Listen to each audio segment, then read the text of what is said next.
Oh, está aqui, estou ao lado. Estou. Pô.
Dois, três, quatro, experiência de som 2.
3, 4, 5, 6, 7.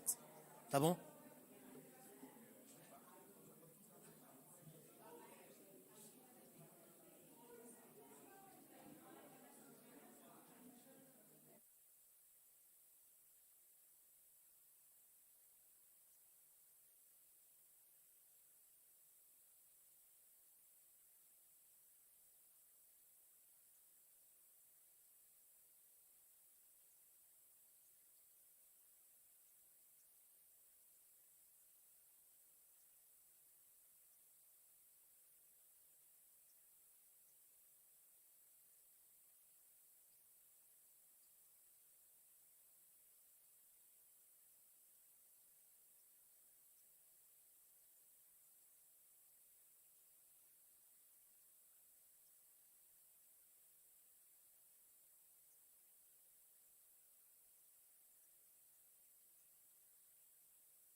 Ladies and gentlemen, the seminar will begin in a few moments. Please, if you don't mind, take your seats.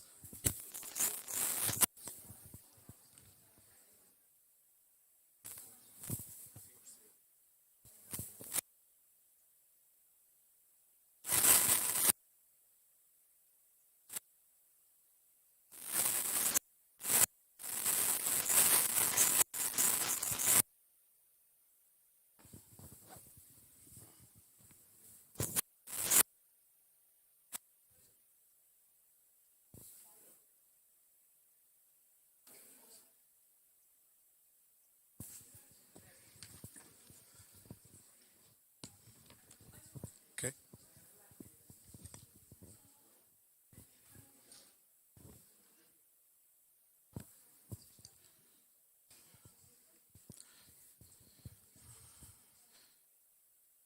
On behalf of Her Excellency, the Portuguese Minister of National Defense, Helena Carreiras, welcome to the seminar, the International Seminar, The War in Ukraine from the Gender Perspective.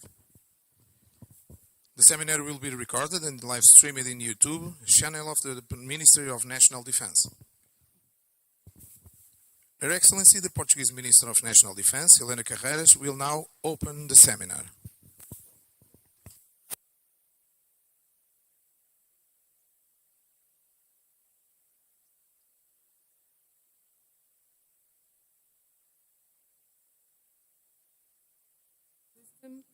General Chief of the Army Staff? No, not yet. Vice Admiral, Head of the Military House of the Presidency of the Portuguese Republic, Ambassadors, representatives of the Portuguese Armed Forces, Chief of General Staff and Chiefs of Navy and Air Force Staff, Directors and representatives of the Ministry of Defense, General Officers, distinguished panelists and moderators of the International Seminar, ladies and gentlemen. More than 1 year after Russia's brutal invasion and war against Ukraine, we stand unwaveringly in support of the Ukrainian people and government and reaffirm our solidarity with the defense of their territory and population and of our shared democratic values. During this period, we have been inspired by the resilience of the Ukrainians, their leadership, and particularly the bravery of their armed forces in this fight for freedom that is also our freedom. Ukrainians are the key pillar of national resistance, which means that they are also the ones most affected. Men, women, children, and the elderly are being differently impacted for many reasons. Taking these differences into account is important to understand the dynamics of conflict, assess reconstruction efforts, and ensure that our position is grounded by a strong commitment to justice and equality. That is why including a gender perspective in our reflections might prove particularly useful. This seminar is a contribution from Portugal to this important discussion that I hope will inspire further action. I want, therefore, to thank the Equality Office of the Portuguese Ministry of National Defense for organizing this timely initiative, and the National Defense Institute for hosting it. Likewise, I want to thank all the speakers and moderators in today's event for sharing their views with this vast audience, both here in Lisbon, in Kiev, and virtually. The landscape of war and peace is not gender neutral, as the landmark UN Security Council Resolution 1325 recognized. Studies have shown a positive correlation between country rankings of global peace and gender equality.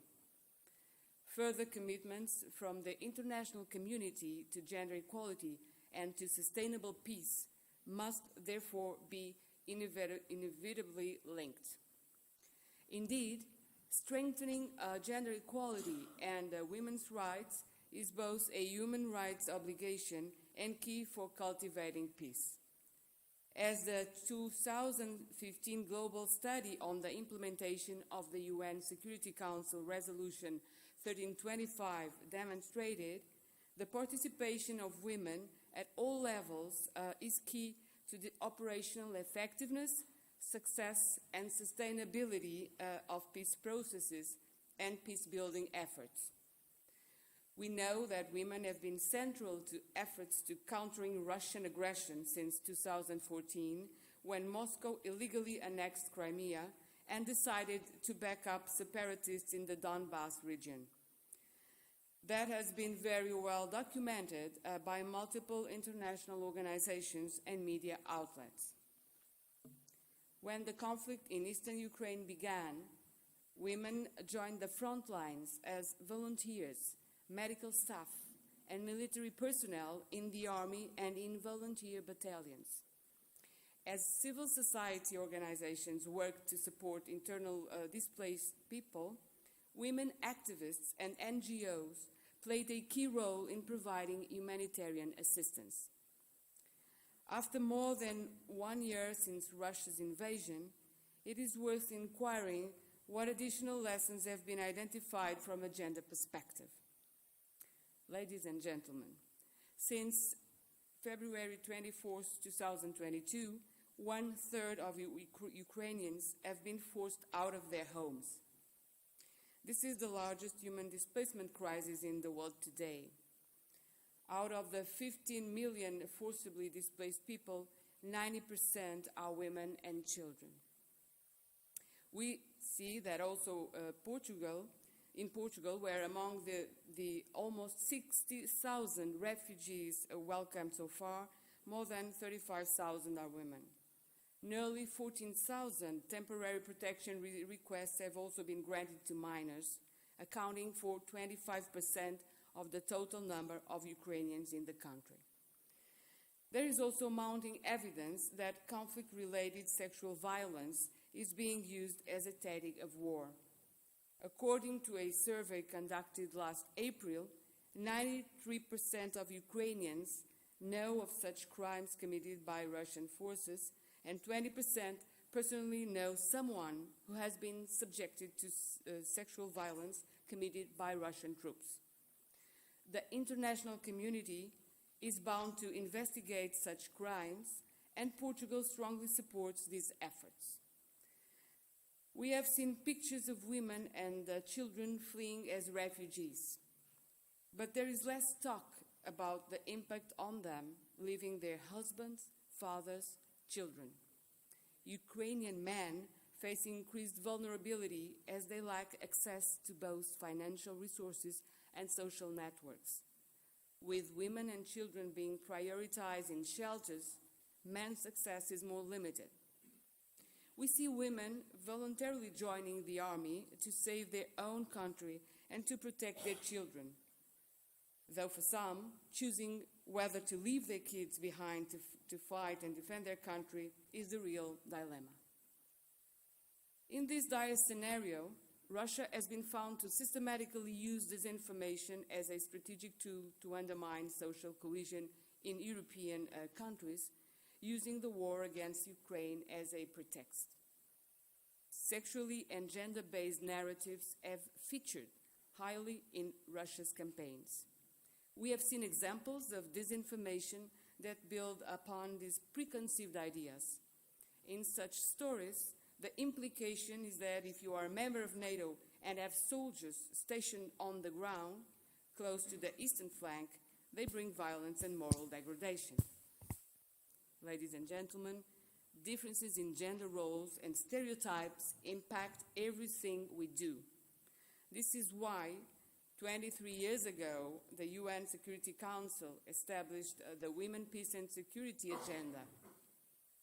This global push broadly attempts to address the inequitable experiences of women in conflict and supports and promotes their role in peace processes, including negotiations.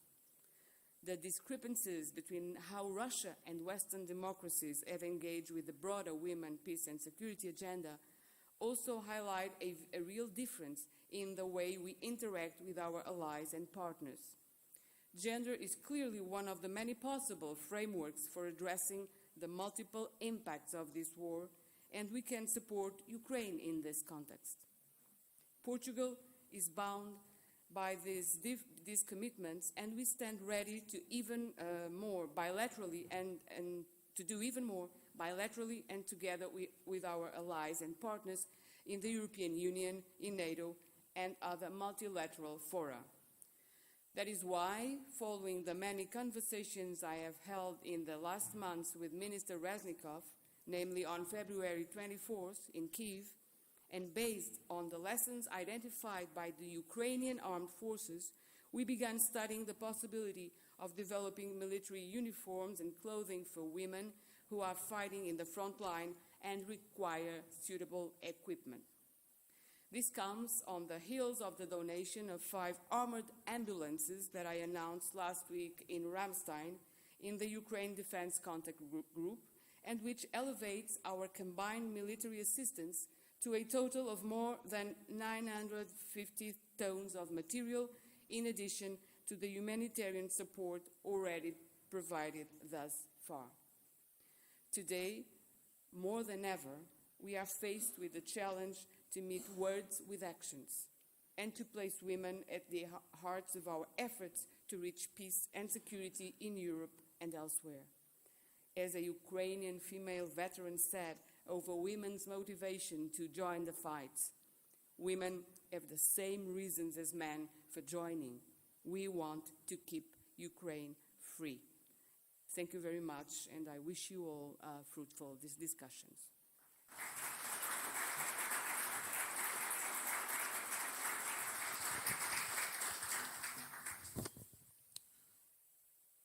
We will now watch a video message from Her Excellency the Ukrainian Deputy Minister of Defense, Hanna Maliar, our keynote speaker.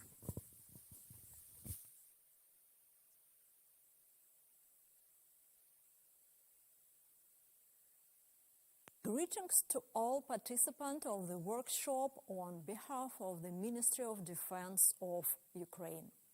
I express sincere gratitude of the opportunity for the Ministry of Defense of Ukraine to participate in this event. 24th of February 2023 marked the anniversary of Russia's full-scale invasion in Ukraine. Therefore,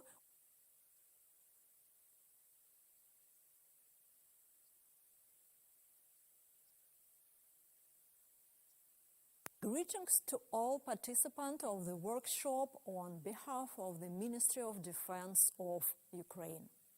I express sincere gratitude of the opportunity for the Ministry of Defense of Ukraine to participate in this event. 24th of February 2023 marked the anniversary of Russia's full-scale invasion in Ukraine. Therefore, we can already analyze the experience of waging war, including the one concerning gender issues. Even before the full-scale invasions, we had equal opportunities for men and women. Equal access to all positions for private, non-commissioned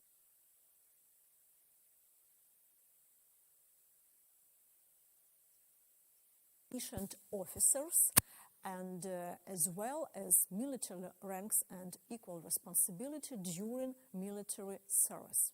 Nevertheless, the full-scale war presented us with new challenges, including gender issues.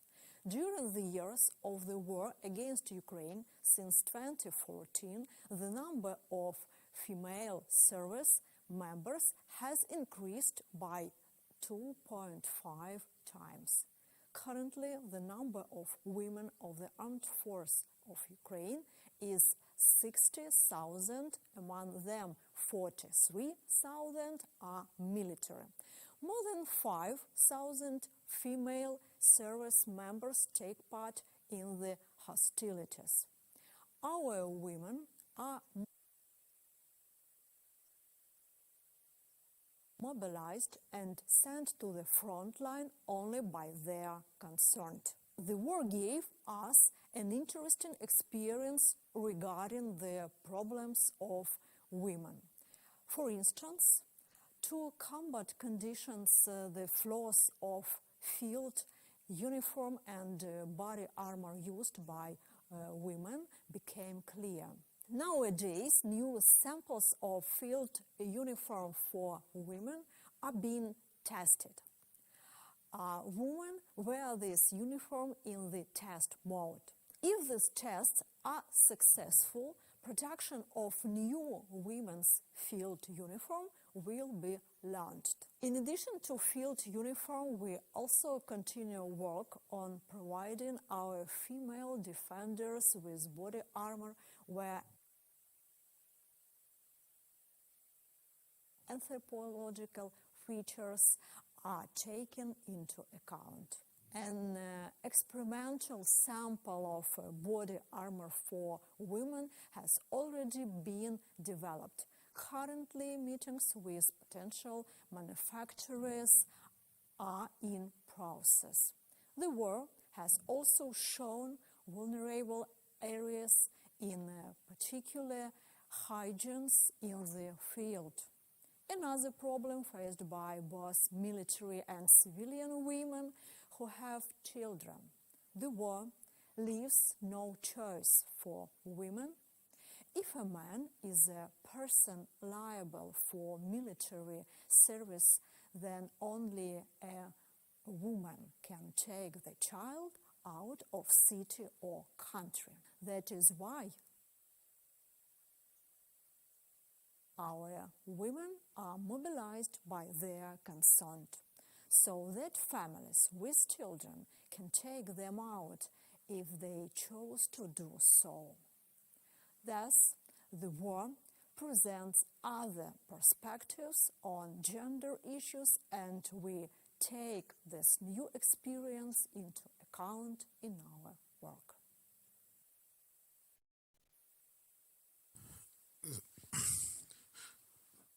We're sorry about some technical problems, and we'll now start the first panel of this seminar, the high-level plenary. And our guests are Irene Fellin, NATO Secretary General Special Representative for Women, Peace and Security. Burkusan, NATO Deputy Assistant Secretary General for Operations. And Major General Nuno Lemos Pires, National Defense Policy Director. The panel will be moderated by Lieutenant Colonel Diana Moraes, Head of the Equality Office of the Portuguese Minister of Defense.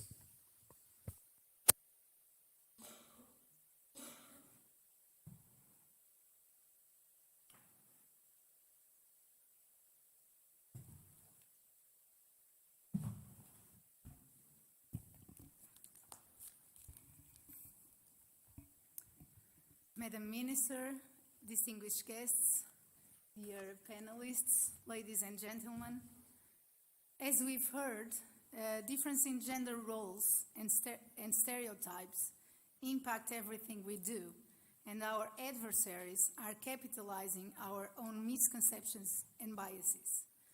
Russia is strategically using gendered disinformation, as we've heard in Minister Carreira's opening remarks.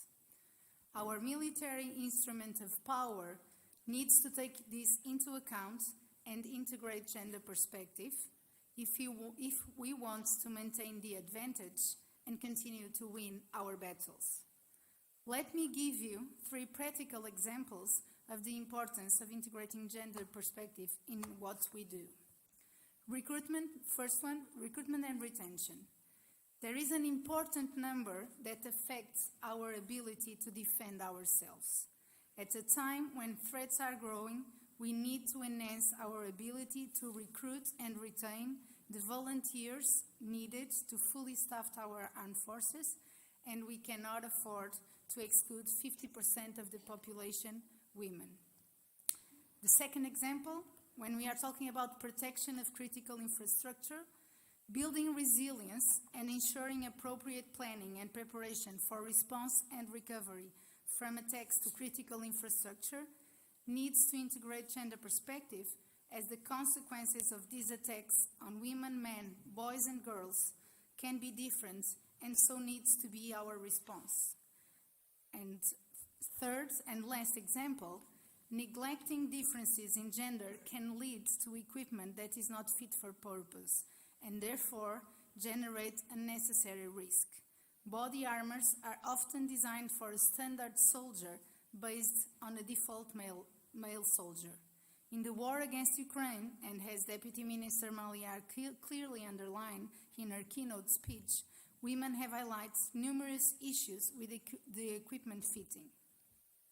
Therefore, integrating gender perspective further into all our activities and tasks will give us a deeper understanding of the societies in which we operate, as well as the modus operandi used by our adversaries, giving us a greater insight into the gender-related aspects of war, whilst improving the ability to recognize and respond to our threats and challenges.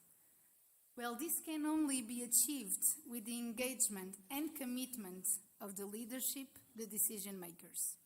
And today, we are lucky enough to have here an amazing lineup of speakers, which happen to be also decision makers.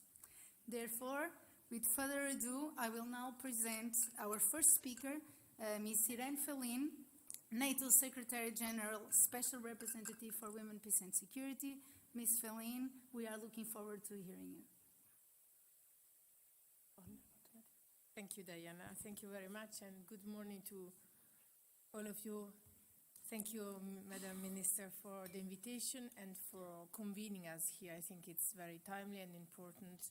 We talk often about this at NATO, as you know, but I think it's good to come together in different contexts, which exchange ideas and lessons learned. I would like to especially address and welcome my friend Olena Suslova.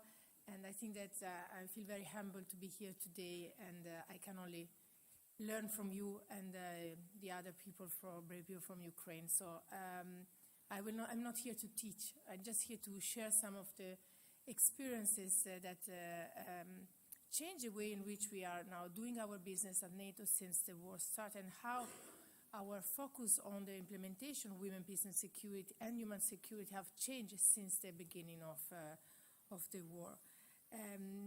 We know that, I don't need to repeat that everything has changed since February 2024. We are looking at Ukraine, on the consequences of the Russia's war in the country and the horrific crimes that are committing against the population.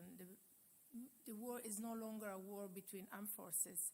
Civilians have always been part of conflict in the past, but the feeling is that really here now they are the real target.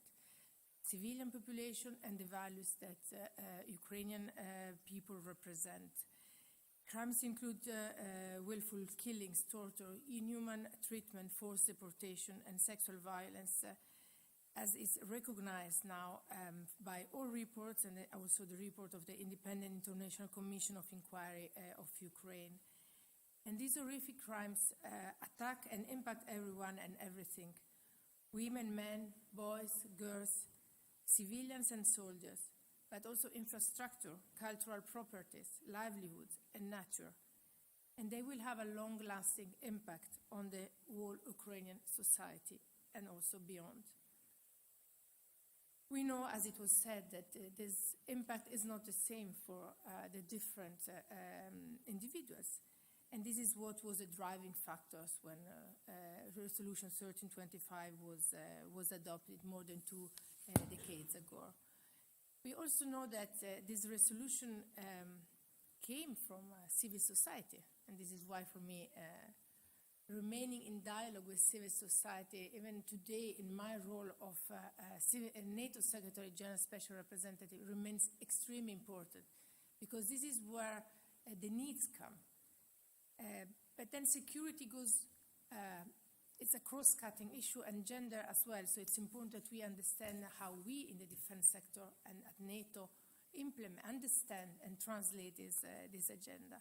So the resolution was landmarking, because we know that the first time the question of women's security, role and responsibilities within the security architecture was put at the core of the discussion of the Security Council.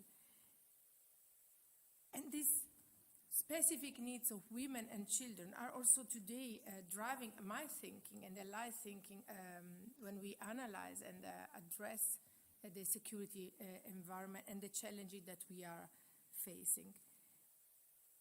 What is important to stress that we need to address the needs of and the role and responsibility of women in a peacetime if we want to be able to support women during a war. It's much more difficult to address inequalities when you are under shelling. This is an agenda about empowerment. This is an agenda that talks about the women's role within the society. And we all have this responsibility here today to start doing this at home. And then, of course, to support other countries, allies, and partners when they feel where they are under threats and then they are at war. But this is important to say that we cannot fix the problems that of a patriarchal society and unequal distribution of power, but I would say responsibilities in peacetime, in war, if we have not addressed this during peace times. This is why it's important that when we speak about UNSCR 1325 and the broader women, peace and security agenda, we keep speaking about participation, empowerment, and women leadership in decision-making in all contexts. Let me now turn to what we do at NATO and what is my role today and how the Alliance has approached the agenda and its implementation in the past 15 years. As I said, we are all aware that this agenda was not born for the Alliance or for a military and defense context. But it is important for us. It is important for the defense system. And it's important that the way in which we make this agenda our own and adapt it to our core task and to our values. By recognizing the disproportionate impact that conflict has on women and girls, we recognize, as I said, the vital role that women play in peace and security, and that on one side, and the importance of integrating a gender perspective in all that we do on the other. The work on the implementation of women, peace and security is now supported across the entire enterprise of NATO by women, men, civilian and military, throughout all NATO structure. It's a given now. I mean, we are not putting this under discussion anymore. I had the privilege to be the advisor of the first special representative, Ambassador Maris Kara, back in 2013 and 14 during her mandate. And I have to say that was not a given at that time. The point was really still to explain to our colleague why we were doing this. People were coming and seeing the door, women, peace and security. So are you dealing with women's issues, women's problems? Now there is no discussion about this. Now the question is, how do we better implement what we are doing? So I see that in 10 years we have come a long way. And especially since we adopted our first policy in 2007, followed by the first action plan in 2010, where the focus was mainly about gender perspective in operations. This was, of course, the reflection of the global security context. We were heavily present in Afghanistan, in Kosovo, so this was the core business of NATO. Now things have changed and the security environment has changed, and this is why it's extremely important that the implementation of women, peace and security is across the core task, as it is stated in our new strategic concept adopted last year in Madrid. But more than that, when we negotiated the strategic concept last year, I was new at the office. I came at the end of January. The war started 1 month later. So all the work I was doing and all the work on the priority of the alliance changed. But I had something very clear in my mind, that we needed to embed the concept of women, peace and security and human security that are also falls under my responsibility at NATO within the strategic concept. The strategic concept is the document that gives the vision of the priorities and the work of the alliance for more than a decade, around a decade. And no strategic concept before this one had included a reference to women, peace and security and human security. So that was the momentum. The war was maybe again an eye-opener for us. Unfortunately, the war in Ukraine demonstrates every day how strong the impact on civilian population, on women, the consequences of the conflict. So now we really managed to have this at the core of our vision. And this is really a milestone in NATO's implementation of the agenda. I want to quote the paragraph of the strategic concept and what it means for us. Pervasive instability results in violence against civilians, including conflict-related sexual violence, as well as attacks against cultural property and environmental damage. It contributes to forced displacement, fueling human trafficking and irregular migration. These trends pose serious transnational and humanitarian challenges. They undermine human and state security and have a disproportionate impact on women, children, and minority groups. And more than that, something that for us was very important is to make a reference of values. So the Alliance also agreed to, and I quote, advance gender equality as a reflection of our values, end of the quote. And this is important because at a time when the Alliance values are being challenged, this is a message of what is important to us. Applying a gender perspective is no longer something nice to do, it's not an exercise, it's not a tick in the box. This is a reflection of who we are. And now there is no more excuse because we all agree who we are and the values we represent.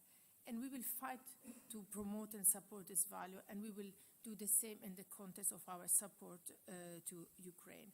So the integration of the gender perspective now changed from more a tactical operational level to a political and strategic one. So we are all engaged in doing this, and now we are looking at how to translate these strategic commitments into practical and having impactful results.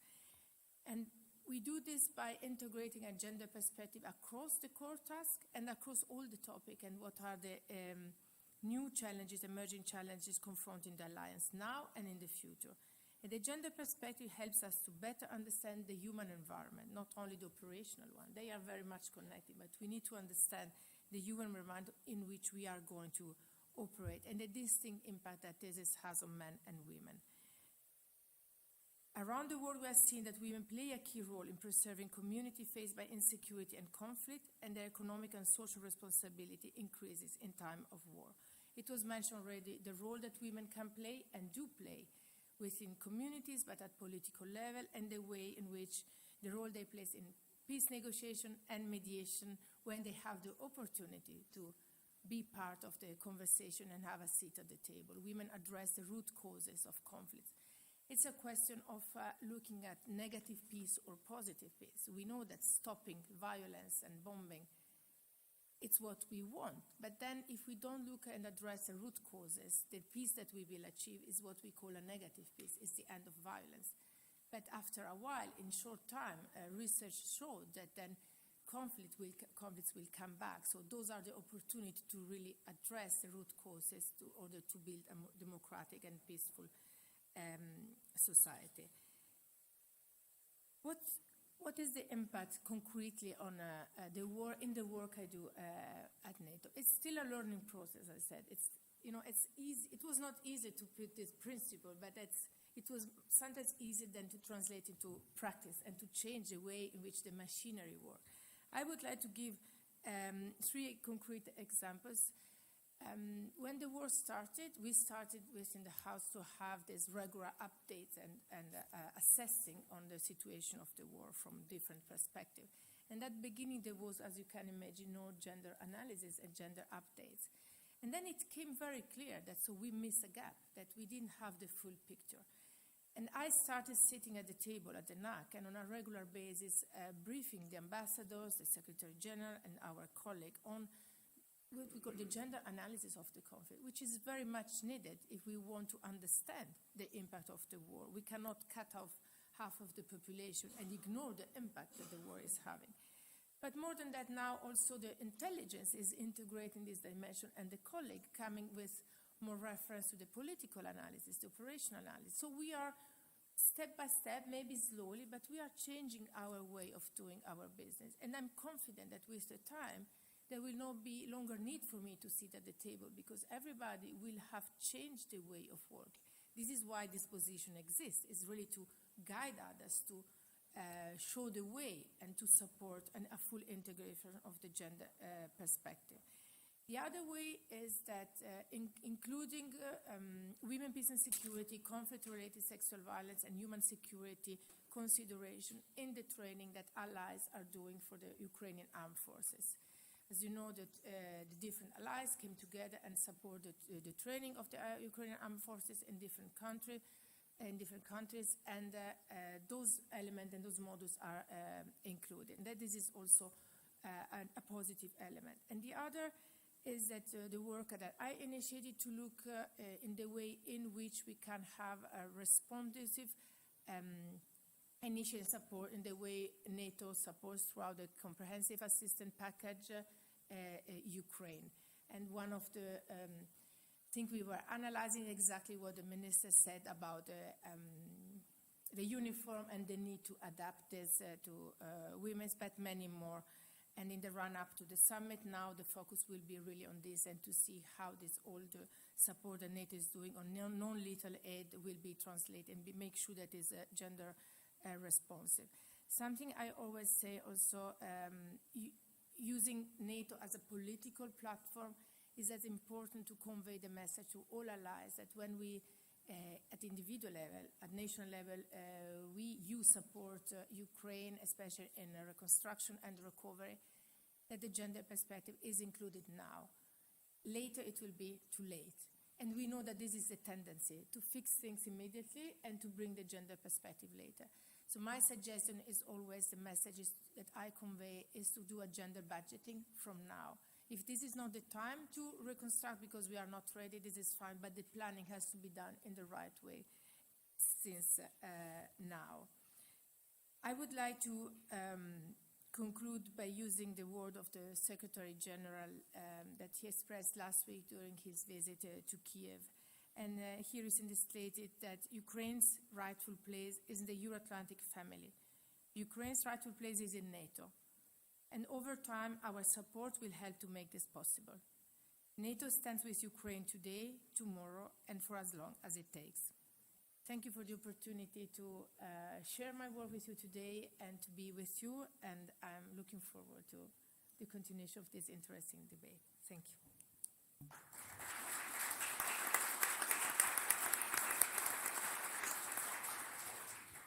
Thank you very much, Irene, and thank you for pinpointing all the achievements and challenges NATO has achieved so far. You know, I'm a little less optimistic than you. We already discussed that, but we are not going to discuss that now. It's my role to be I know. positive and optimistic. No, but I'm glad that things are going well at the political level. So I will now hand the floor to our second speaker, Ms. Buchu San. I hope I spelled it right. NATO Deputy Assistant Secretary General for Operations. Ma'am, I hand it over to you. Thank you very much, Minister, distinguished guests, Ambassador, ladies and gentlemen. I'm really humbled and honored to be here with you today. I share Irene's expression that we are here to learn, and I would really, I'm hopefully not going to talk very long because the more important thing for me is to listen to you, to listen to your perspectives and try to incorporate them in my work. And just a word on my work, I'm Deputy Assistant Secretary General for Operations. And here, and relevant to the Russia's war in Ukraine, I have three main responsibilities as a division. So this is first to operationalize NATO's deterrence and defense. Second, support Ukraine with non-lethal assistance. And thirdly, also to, of course, take care of our current operations and missions, whether they be in Kosovo or in Iraq or maritime operations. So this is my file, and I'm also happy to say that we do take into account a lot of considerations, including gender perspectives, but I also want to acknowledge that we can do more and commit myself to make sure that we do that. We know that Russia's war against Ukraine has shattered our peace and security in Europe. It has shaken the international order. Ukraine is defending itself under the UN Charter right to self-defense, and it has, of course, allies' unwavering support. And I'd also like to very much acknowledge the bravery of women and men in the Ukrainian armed forces and volunteers, and also the resilience of the Ukrainian people as a whole. This really inspires us, and we have a lot to learn from them. The NATO Secretary General visited Ukraine last week. He also visited Bucha, witnessed the evidence of horrific atrocities perpetrated against the Ukrainian people. We acknowledge that these atrocities impact women, men, boys and girls in different ways.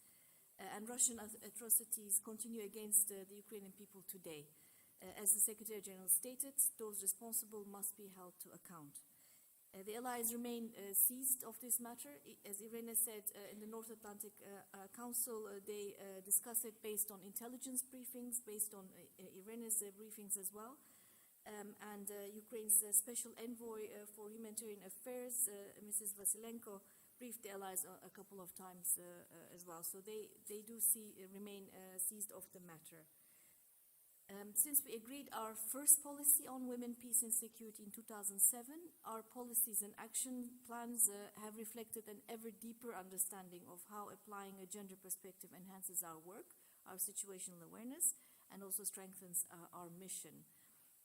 From our original focus limited to operations, as Irene said, today we strive to integrate gender perspectives across all our core tasks. The guiding principles of integration, inclusiveness and integrity reflect our global WPS commitments, allies' commitments and also NATO's commitments, but also the alliance's core values: individual liberty, democracy, human rights, rule of law, and of course our obligations under the UN Charter. I would like to give examples from two areas. One is operations, one on capabilities, so things that I do on a daily basis. So as you well know, since the early 1990s, NATO has been engaged in numerous operations and missions. Today in Kosovo, the connections that our mission KFOR has made with women's civil society organizations is essential to its work of maintaining a safe and secure environment. And in Iraq, our advisory and capacity building mission there is now the first NATO mission to integrate gender perspectives into every stage of the initiating, concept development and the planning processes, and of course also execution. And WPS is one of the issues that our trainers and advisors there take up with their Iraqi counterparts.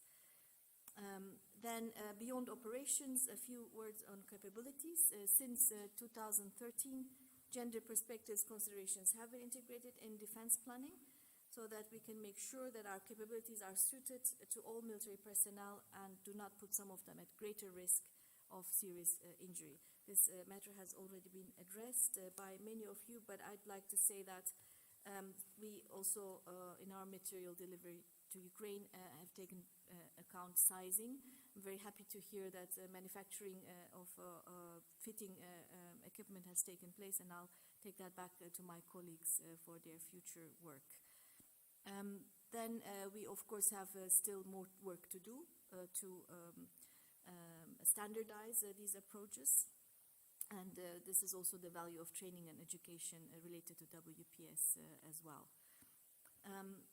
Just turning to our practical support to Ukraine, of course our practical support to Ukraine addresses the Ukraine as a nation.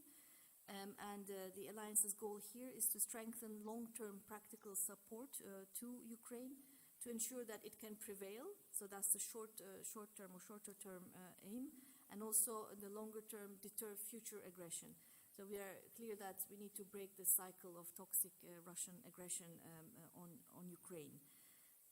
This message was strongly emphasized at the Foreign Ministers meeting held earlier this month, and also by the NATO Secretary General at the Ramstein format meeting last week, just after he visited Kiev. Our principal support is delivered through the Comprehensive Assistance Package, or CAP, that Irene mentioned. This was enhanced at the Madrid summit last year. And this CAP assistance package for Ukraine and its encompassing trust fund provides us with a tool to demonstrate our commitment to Ukraine through concrete action. Inter alia, we are working to first continue to provide urgently needed non-lethal military assistance. Second, to develop a capability development plan for Ukraine's transition to modern NATO interoperable and sustainable weapon systems. Third, harness lessons learned from the war against Ukraine. Fourth, develop defense institution building and institutional resilience. And fifthly, explore ways to support the reconstruction of selected military infrastructure when conditions allow. Through this program, we stand ready to work alongside our Ukrainian partners to address Ukraine's short and long-term needs. To date, NATO allies and partners have donated about 390 million euros to funding this non-lethal support for the armed forces of Ukraine that NATO delivers. And we have delivered 80 million worth of material and equipment, including fuel, ration packs, medical kits, counter-drone systems. And we are working on other important items now, such as also bridges to cross waterways. This is complementary, of course, to the tens of billions of euros of bilateral military, economic and humanitarian assistance which different allies and partners are providing. We feel that NATO's program of non-lethal military assistance fills a gap between lethal military assistance and humanitarian support. We are also now developing longer-term projects, including in the areas of psychological and medical rehabilitation, military career transition, demining, defense institution building, training and education. I believe this might be of particular interest to this community, so I'll give a few more details on these. As part of our military career transition program, NATO has a long history, in fact, of facilitating the reintegration of veterans into Ukrainian society, and this work will, of course, only grow in relevance as the war ends. We have also been financing psychological resilience seminars for commanders and deputy commanders of Ukraine's territorial defense force.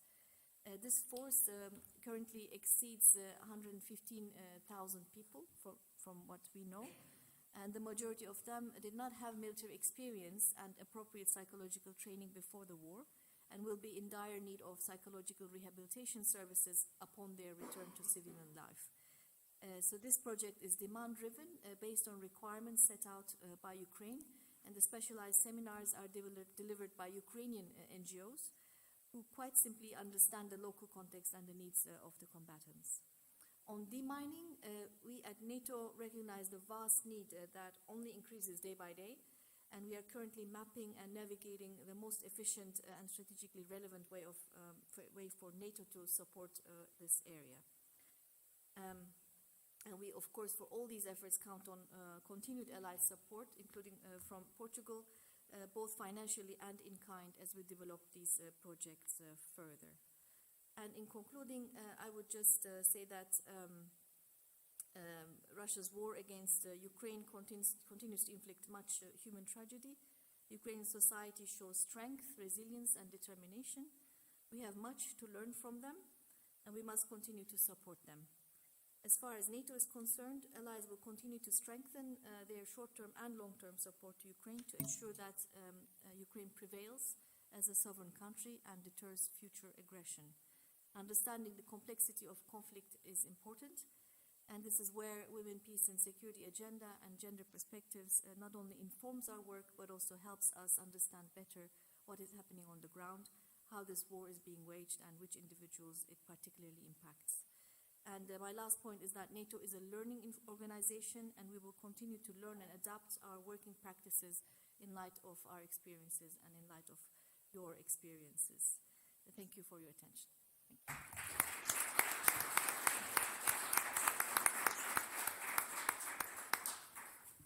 Thank you very much, Ms.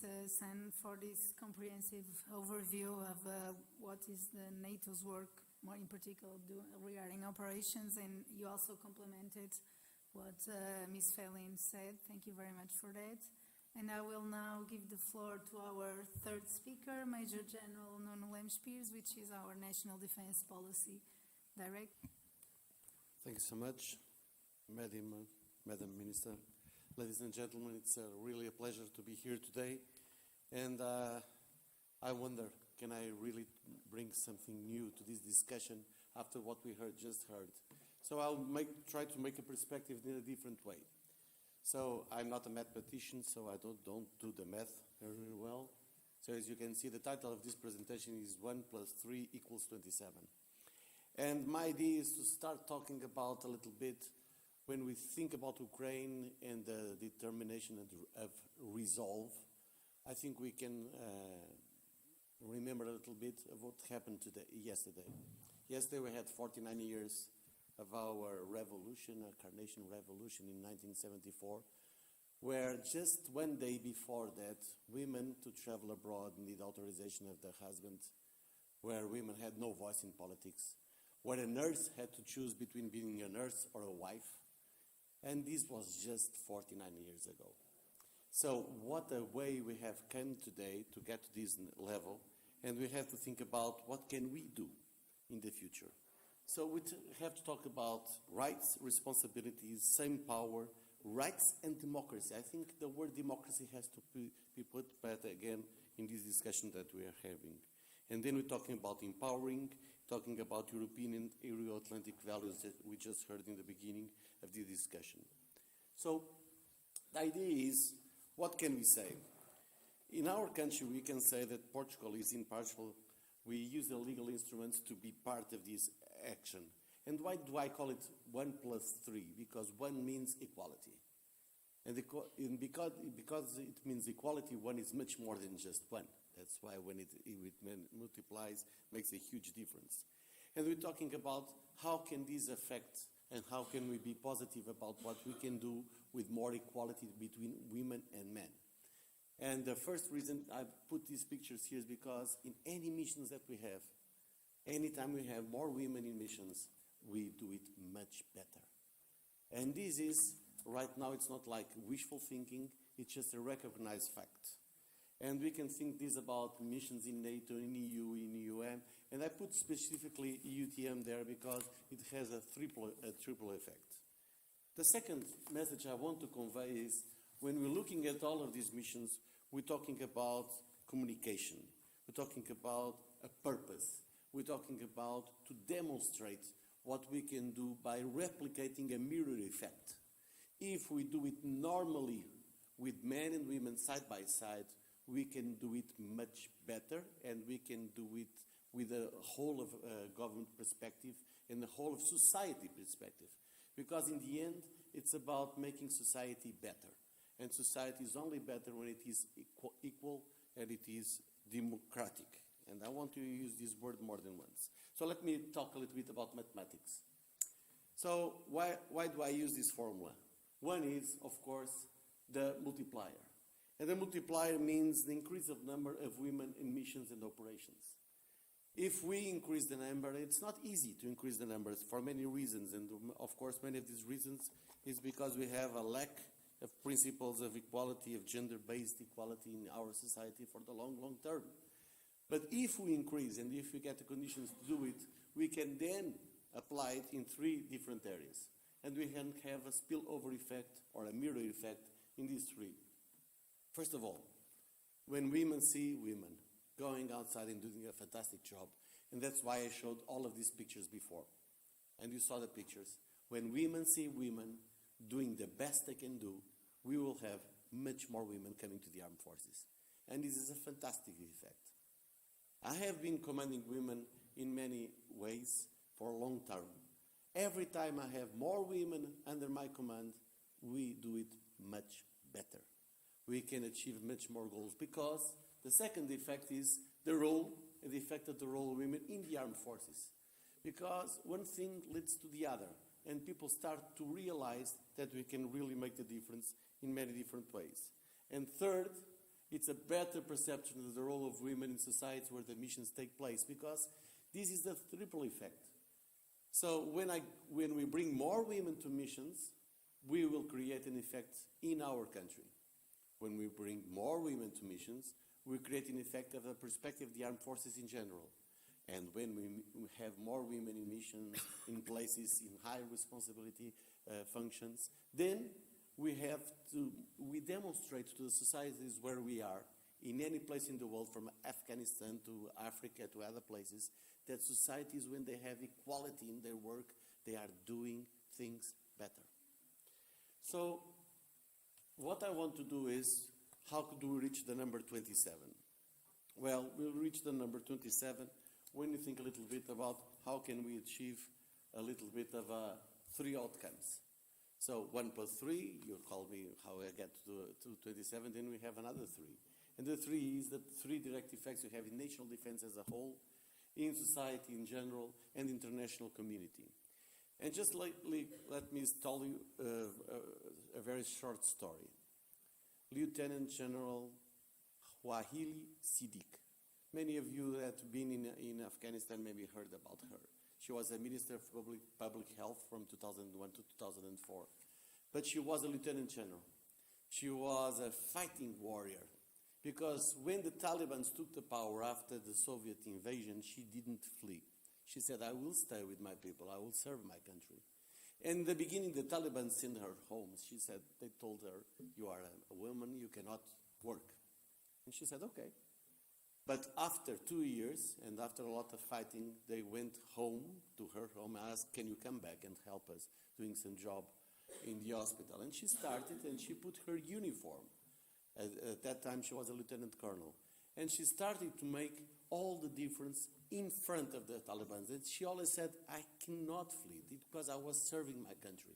And because of her example, in 2009, I heard a teacher in Kabul telling me, we always remember this Lieutenant General because of her, we believe that women can take power. She died 2020, before the Taliban took power in 2021. She didn't see it. She died for COVID. She didn't saw what happened. But we can see that her example, maybe will have a little bit of hope for the future in Afghanistan.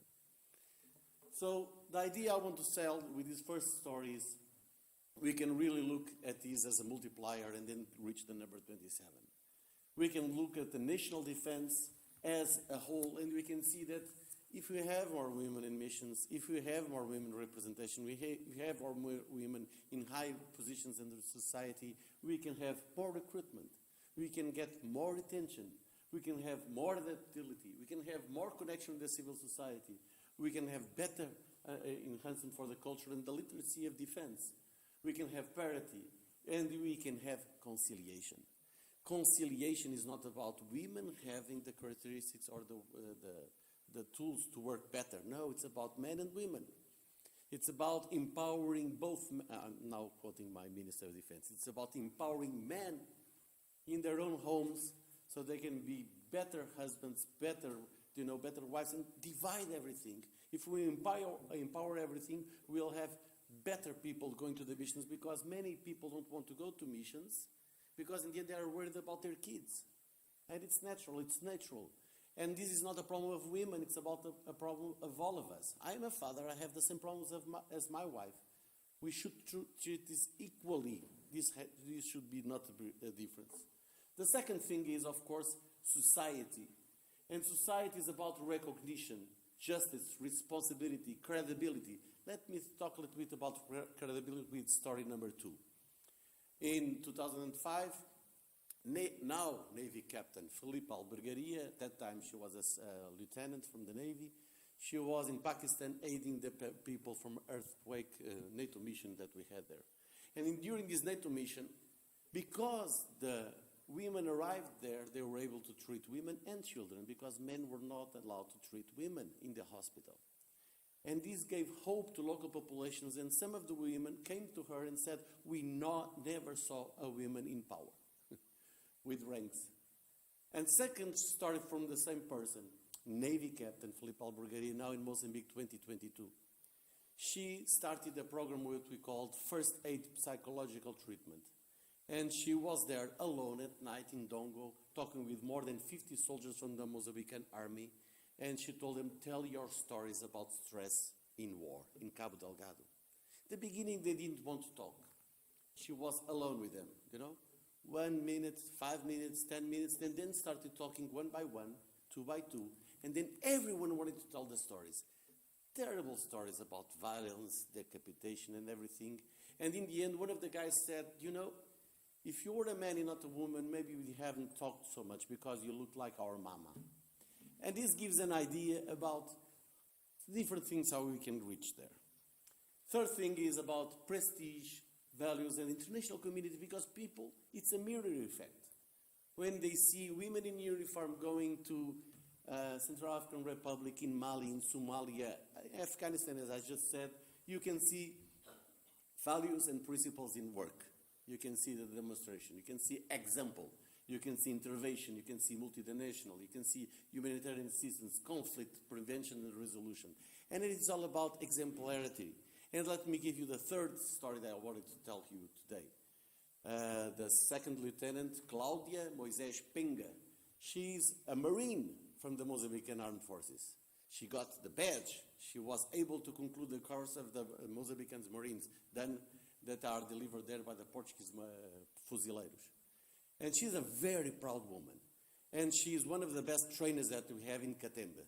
And then she went with her platoon, with a quick reaction force trained by the European Union training mission. She went to Cabo Delgado and she said, we learned different things. And the first day on the job, she led by example, going inside the village and taking the pilão, to work side by side with the women in that village to just work with the food.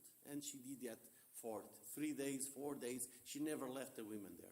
And so everybody wondering, what is this girl doing here?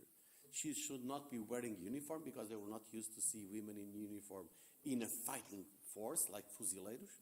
And they were wondering what she was doing. And she said, well, we are preparing your future.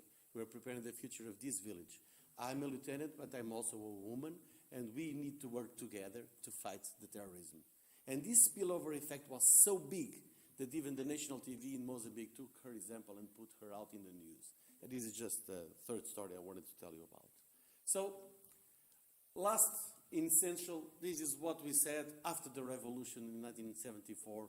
In 1976, we wrote the Constitution, and it is so simple to apply it because it's all about democracy. We should not have this discussion about equality. We should not have this discussion about these things, but we must do because we are not there yet.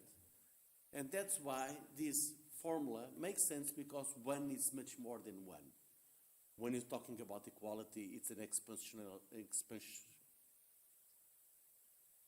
Well.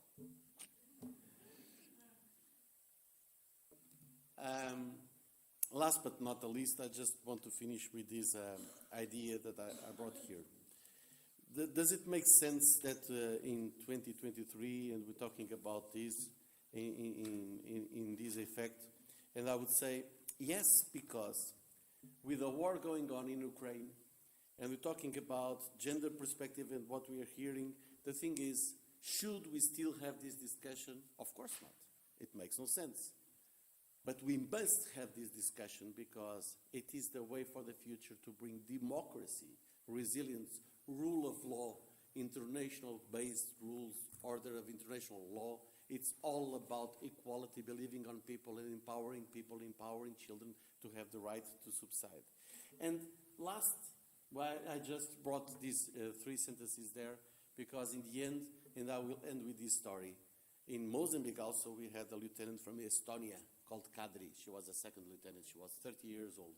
And the day that Russia invaded Ukraine, she had a speech because it was Estonian National Day. And she had a very famous speech there. And I tried to remember what she said because I didn't write it down. But she said more or less like this. This is the day that the war started. And me, as a woman in uniform, I'm a proud woman, but that represents citizenship.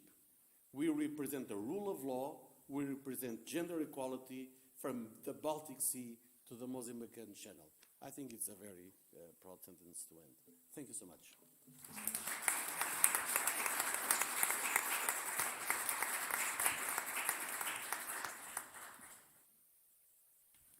Well, thank you very much, sir, for this very interesting and innovative approach to talk about women, peace and security and gender equality. I'm an engineer, so for me it was fantastic. Thank you for that. So we will now have some time for questions from the audience. But before I give the floor to the audience, I think I will use the privilege of being moderator and start with the first question. So all the 3 speakers talked about core values. Our values, General Lemspiers talked about democracy, and we all know that this war against Ukraine, at the end of the day, it's an attack to our values. And it's interesting that also all of you mentioned that it is a given or there is no need for discussion. And it is true that the United Nations Security Council resolution more than 2 decades ago recognized officially the need to promote women's participation. Research has proven that. We have had here several examples from the ground about the importance of integrating gender perspective and the importance of women's role. But what we know is that in NATO, only the average women percentage of women in the Allies armed forces is 12%, and this is 2019 data, which is the last data available. It was interesting for me to hear the Deputy Minister of Defense from Ukraine telling that since 2014,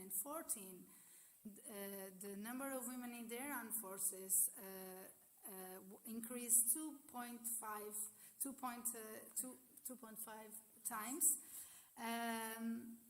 Because I was just wondering, and this happened in the past, do we need a war to really increase women in our armed forces?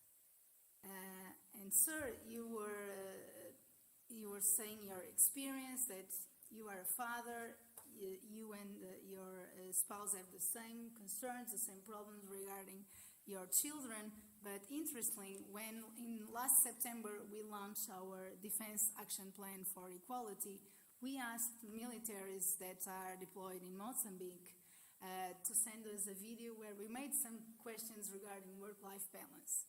And one of the questions was, what did your friends and family told you when you told them, you notified them, you were going deployed to Mozambique? And we will ask this both to men and to women. And we just recorded the video. And what was the result? All the women said, oh, my family told me, how are you crazy? How are you going to leave your children? You cannot do that. All the men said, my friends and my family supported me. So this is empiric information that was collected just because we asked the question and they sincerely responded. So my question to you is, we know it's a given, we know it's more than proven that we need to increase women's participation, but what can we do more, like Ms. saying, we can do more. What can we do more? And that I'll leave it to you. Maybe we'll start with Ms. Felin. Thank you, Diana. I will be very frank. In the past week, I have been thinking about this a lot, and I didn't find an answer, but another question. And the point for me, and maybe it's you are best positioned to answer. Do women really want to be part of the armed forces? Because I was looking at the numbers. I was in Iraq last month, and a lot about the mission that Burcu mentioned, that this mission is particularly relevant for NATO because for the first time, the integration of WPS, human security, and gender equality are part of the objective of the mission itself. So it's not an add-on. We didn't learn that we needed to have a gender advisor while we were on the field, like in Afghanistan. The nature of the mission is completely different. We are there to advise. And we found it essential to advise on those topics as well. But the numbers are very low. And when we talk with women there, I met very high-level of women in the highest level, Director General in the MOD, but they are very few. And when we talk about the challenges women have, what they also share that in the end, women don't want to change the status quo. They are not so attracted by the contest. I take Iraq as an example because I was there, but then I brought my reflection back, looking exactly at the number you shared. Because when we look at Ukraine and we see the 30%, we know, the minister also mentioned they are not only on the front line up there, so there are different roles played. We have to be careful with that. But still, it took 20 years for NATO allies to increase from 6% to 12. 20 years. So that's the right question. It's, do we need the war to increase the number? So my question is this what women want? So where is the problem? The problem is in recruitment or in retention? Is the problem that once you are in, you see the challenges, the barriers because of these inequalities, because this lack of conciliation, and then women leave because at the end of the day, the responsibility of children is still perceived as our own responsibility, or it's because there is less attractive, and more is less attractive because there are not enough women. So what it is seen and the model represented is pushes women back because they don't recognize themselves. So I think it's a little bit that. I see this with my own girls. When they are 8 years old and we look at role modeling and seeing what is, they need to identify themselves. One of my girls is more attracted by activities, it's a different size, so it's more sporty, and she thinks she has to be a boy to do that. So my effort is really to tell her she can be a girl and do whatever she wants, but not seeing the models brings her to identify herself in the need to be a boy, because otherwise she doesn't feel that she can be empowered to play football or wear trousers instead of a skirt. But still, I would like to initiate, and that's why I say you maybe know better, is this attractive for women? Is this what women want? Or are we forcing women to do something they don't want, so we are reproducing some toxic dynamic? Do you want me to answer? Well, that's a very good point. Are the armed forces attractive for women? So I think it's, and this is my personal opinion, there needs to be a balance. Of course, we cannot push women to join the armed forces, but the armed forces need to ensure they are doing all their best to make the organization attractive for women. So that's what needs to happen. If there is still some informal barriers for women to serve in the armed forces, and you mentioned very well, the same in Ukraine, the same in NATO and in the allies, from the 12%, not all women are in the operational part. So we have to make sure they can be wherever they want in the society, in the armed forces, and then it's their choice. But also the role models is very important. We need to show young women that they can become generals, they can be deployed, they can lead an operation. So, because otherwise it will be very difficult. If they only see men doing their job, they will for sure think this is a man's job. I will stop here because I'm just a moderator, and I will hand it over to Ms. San, please. Yeah, thank you. It's, I think, a very important, interesting question, and we also ask ourselves similar questions about other walks of life where girls are not encouraged to join, and they're still in their studies, they're more expected to pursue humanities, whereas boys are more expected to pursue sciences, maths. So it's an overall problem, and I think role models is one aspect. Making the armed forces more welcoming is another, and in fact, Mrs. Amalia touched upon this, and she mentioned, of course, the uniforms, the body armor, hygiene, important when you're deployed. It is easier for men to negotiate those hygiene issues, so take care of that. And also, she mentioned, and that's what I think critically important for the society as or social aspects, is the children. And as Irena mentioned, I think it is still seen by the society that the children are more of the responsibility of the mother than the father. I have a daughter and a son, and I would say my daughter is much more, in fact, by nature suited to pursuing a career in armed forces, I would say. She's much more disciplined and serious, and my boy is only there for the fun. And I think my daughter would be excellent leader, in fact, in any place, but including in the armed forces. I talked about this with her a little bit. We have the Defense Academy of Belgium very close to where we live, and we see some of the cadets. Most of them are men, but then the heir to the throne, Princess Elizabeth, was doing her training, military training, and I think she will have a rank in the armed forces, like of course her father does, the king. And this was an interesting role model. I showed that to her, and I think that was also when she said, "Oh yeah, this looks really something important and something that a tough woman like Elizabeth can do." And so I think it rang a bell.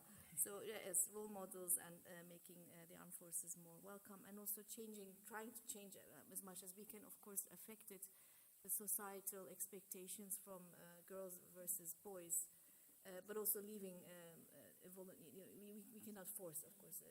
It has to come from within. It has to be a voluntary choice. Just 3 ideas. I work today in an organization called the DPD, Defense General Directorate, where we are 50-50. It's not an issue. And we do benefit because we are 50-50. So we don't think about it. We don't talk about it. We have a high women position. My deputy she's there. Either she or he, it makes no difference. And I think in the armed forces in the future we will get to this. And we will get to this naturally without, it's about equality of opportunities. It's not about forced parity. We cannot force people to do or to be whatever they don't want to be. So in the end, it's not about replicating every area with everybody 50-50, because that doesn't happen in real life. So there are certain job opportunities that the men are more prone to go to, and some of them women will go more to. But in the beginning, has to be equal opportunity for all of them. And we know that we are better armed forces if we have more parity. And that happens in our whole life. And one of the issues is, of course, and answering your question about why it happened in Mozambique, and I had this concern with all the people I had there, because I wanted to bring a lot of women to the mission, and I had these answers from many of the women I tried to bring to the mission is conciliation. And I think that the efforts that we are doing now, the armed forces, the services that they are doing, the national defense, it's all about conciliation. But it's not conciliation between women and family. It's about military in the family. It's about having opportunities to reach back to the family reaching back, taking up the family with them when you can, and having more time when you move places. It's all about conciliation, and we have to do that, and we have to be very practical on that. Because in the end, what we want to do is create parity opportunities, but will never jeopardize the end state. The end state is to have a very efficient organization. And when we talk about the quick reaction forces in Central African Republic, what is the first thing people talk about? Is they are really effective. In the end, it doesn't mean if they are very human, but you have to be effective. So the effectiveness is a must, but the process is very important. And we have to watch the process and make conciliation a better effort. So that would be my opportunity. Thank you very much, the three of us. I will now hand it over to the audience. Here, please. We have mics.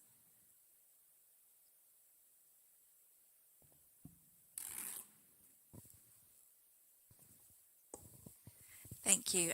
Catherine Wright from Newcastle University.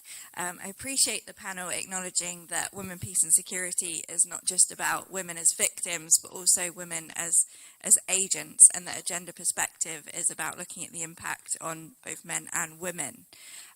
It's also about acknowledging that women's voices often aren't heard because the reality is that men continue to dominate decision-making positions.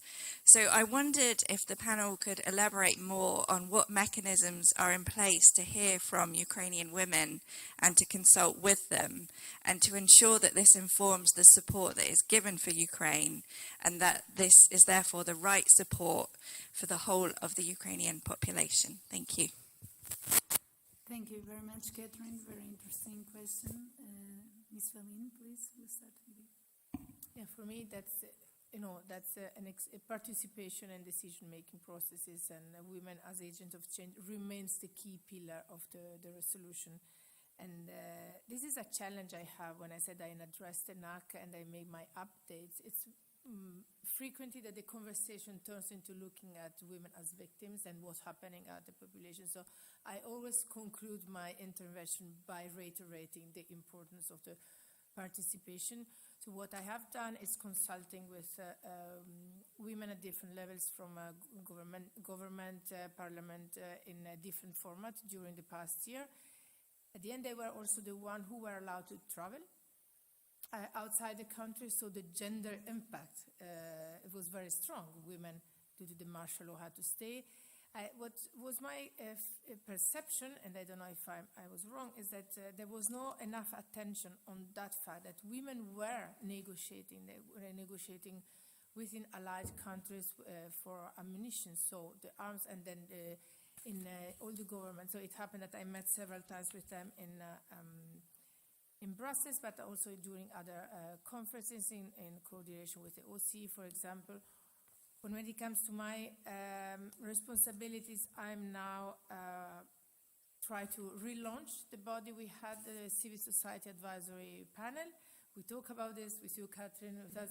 So this is, and Olena was a member, and I hope she will be again a member in the new reiteration. As part of an action plan, a NATO action plan, Women, Peace and Security, Allied agreed to formalize a body of civil society representative to maintain this contact I was mentioning at the beginning of my intervention with the one holding, at the end, the core of the agenda. Unfortunately, during the past mandate, before I came to NATO, due to COVID and lack of funding, it was very difficult to maintain this body effective. So now that the conditions have changed, I hope, so COVID is over, we have also some funding. I hope to be able to make the best use of this, and certainly Ukraine and the region, and the possibility to create a platform to women to be heard will be used as part of this body. I think your question is very important because it is difficult to keep the focus on that. You know me, and you know that this is my priority, but then when you have a role in a different context, then the attention goes somewhere. So the effort I make is to really bring this back. But then that's already a big effort. Then being able to implement, to do this requires an extra effort, and I think that we all need to do this more. What I found strange, a little bit what I said, is maybe it's my perception, I would like to hear from the others, that there is less talk about women in power in Ukraine. There are many. I mean, many of the deputy ministers are in charge. We had the general prosecutor at a certain point. But then in the conversation and in the images, this comes less often than women portrayed as holding the power. Thank you. We are in some ways lucky because we have a interlocutor in Ukraine, the Deputy Prime Minister Stefanishina, and she's in charge of relations with NATO, and we deal with her a lot in our capacity building programs. But also we have an entire program for reaching out and hearing from the civil society. And especially, I mean, on all the programs, but we would also, I think, very much partner with them in the psychological and medical rehabilitation project that I mentioned. We have a number of colleagues, Ukrainian colleagues, who work for or with NATO and the NATO representation to Ukraine. They actually just visited our offices last week, and in fact there was only one man among them. There was like 10 and 10 women, so they are very active, not that because just they are women, but I believe we can build on their access, their understanding, their appreciation of what is helpful to the society as a whole. And we were not, I mean, certainly not only directing our efforts towards men. I have to say that the Ukrainian defense planners are more a boys' crowd. We work with them a lot on this long-term defense capacity program. But we also have a long history, of course, in Ukraine for about training and learning mutually on gender perspectives, women, peace and security, because it's always been part of our approach to Ukraine and our programs in Ukraine, but certainly something to build on in the future. Let me talk a little bit about pragmatism versus idealism. Pragmatically, when the war started in Ukraine, the order was given in the country for the men to stay in the armed forces, the women can leave. And that's a pragmatic approach. Should it not be like this? Probably it has to be like this because society is still organized like this. And so men had to stay, and we just heard the numbers, 90% of displaced are women and children. And that makes a divide. But does it make a divide on equal opportunities or in the opportunity for people to voice their own concerns? That is where we should work in. So a pragmatic approach is society, it is what it is. But then we have to make sure that we hear everyone and that we give opportunity of being in different places. And we heard the word consent 3 times from the Deputy Minister. So women to go to the front line, they have to consent. So that's a different option as well. We're talking about divide there. But as long as you have equal opportunities and you can do the job, then in the end, it can have the mirror effect that can change society. But the pragmatism that we have to have in this approach is step by step. We cannot change the world just like this. Thank you. We have there another question.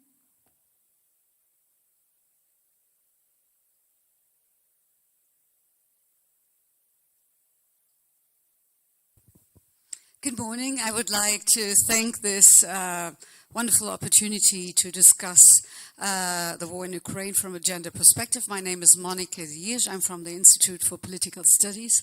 And my question is regarding also this special situation in the Ukraine at the moment, because in many of the presentations that were really very interesting, gender issues were presented a little bit as being the same. And of course they are deep down, but it's very different to be a woman in Afghanistan or in Libya or in Ukraine. So I think that the agenda has to be very specific and look very specific at the culture, at the region. And of course, a woman in Ukraine has a lot more to do with a woman in Western Europe regarding her literacy, regarding the jobs she has, the cultural freedom she has, etc. So my question is, what is at this moment the greatest danger for women in the Ukraine, in the war. I presume that as many men are on the front line in the battlefields, they will stay at home. They have many other challenges. So this is my first question. What is the greatest danger for women specifically at the moment in Ukraine? Secondly, how can we help concretely? How can NATO concretely help these women? And thirdly, do you think, and I understood that you're very positive about it, and I hope it is so, will women really be on the negotiation table once this war one day is over? And so will women really be empowered? There are institutional structures that are very strong in Ukraine, many women in parliament, so I'm very hopeful. Nevertheless, war changes many things. So these would be my questions. Thank you very much.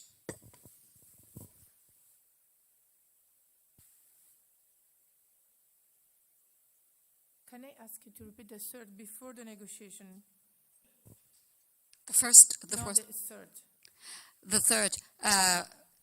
When Ukraine wins the war, will women really be involved in the negotiation process and in politics again? I believe so, but I would like to hear your very critical also opinion, because this is exactly the weak point of many action plans. They are very nice theoretically, and then when the negotiation starts, women have so much to do with rebuilding, with healing, etc., that they are just not participating in politics and in the negotiation process on the high table. Thank you very much. Well, I don't know if we can guess the future, but we will try to be positive, and let's hear Irene, her thoughts on this, please. Thank you. On the first one, what we all agree that when we cannot put all women together with in different countries, not even in the same conflict or country, you can say that one woman does represent the others, because you differentiate by age, ethnicity, coming from the capital of the rural areas. So we always say when we look at the composition of an ideal negotiation table, we should put intersectionality as part of the way in which women and men are sitting on the table in order to represent their own constituencies or population. The way in which we apply the gender perspective, the mechanism, this is the same. As NATO, as an alliance, is the integrating this vision. Is like putting the gender glasses, so the way in which we ask ourselves the right question and then develop the answers. In order to do that, we need to listen from the population. It's not, Ukrainian women are not Afghan women. In the same way, women in Sudan are not the same such as Libya, because of the culture, because of the causes of the conflict. So we all agree on that. But the tools, when I speak from my side, the tools are the same, the way in which I adapt the tools of NATO in order to be able to respond to a conflict or our possible intervention in an Article 5 situation. In terms of increased risk, this is something that we certainly know is economic insecurity, is emotional insecurity, and something it's very much connected with rising of domestic violence. Unfortunately, we know that there is a problem where women are affected by domestic violence. Out of 3 women all around the world experience this once in life, and we know how much this is connected with conflict, and when men come back from the field and the front line, this is a phenomenon, and I'm sure that Olena will talk more about this. This is not only in Ukraine, but certainly we know that this is something that is happening right now. On negotiation table and peace, no, I'm not optimistic. I try to play this role, but this was the job I was doing before joining NATO. And the point is not that because women are busy with doing other things. The problem is that women are excluded from power. And exactly because we as a women deal with different issues within the community, that we should sit at the table, because we know what we need and what the population, the families and the community needs. But this goes back to what I said before. You cannot fix a system during conflict and in post-conflict if the imbalance and repartition of responsibility was not equal before. So it's about equality. And I really like your last slide when you said if there is equality, you don't need quotas. The point that we do need quotas because there is inequality, and we need this as a temporary measure. I'm not in favor in principle, but if there is no other way, we need to bring back to equality, have the equal opportunity, dismantle the quota system, and be able to share our concern and our responsibilities. Thank you. I think the greatest danger, I think that's covered by Irene and will probably be talked about more in the next panel. Also the last question, will women be on negotiation table? I think it's a question for the Ukrainians first and foremost.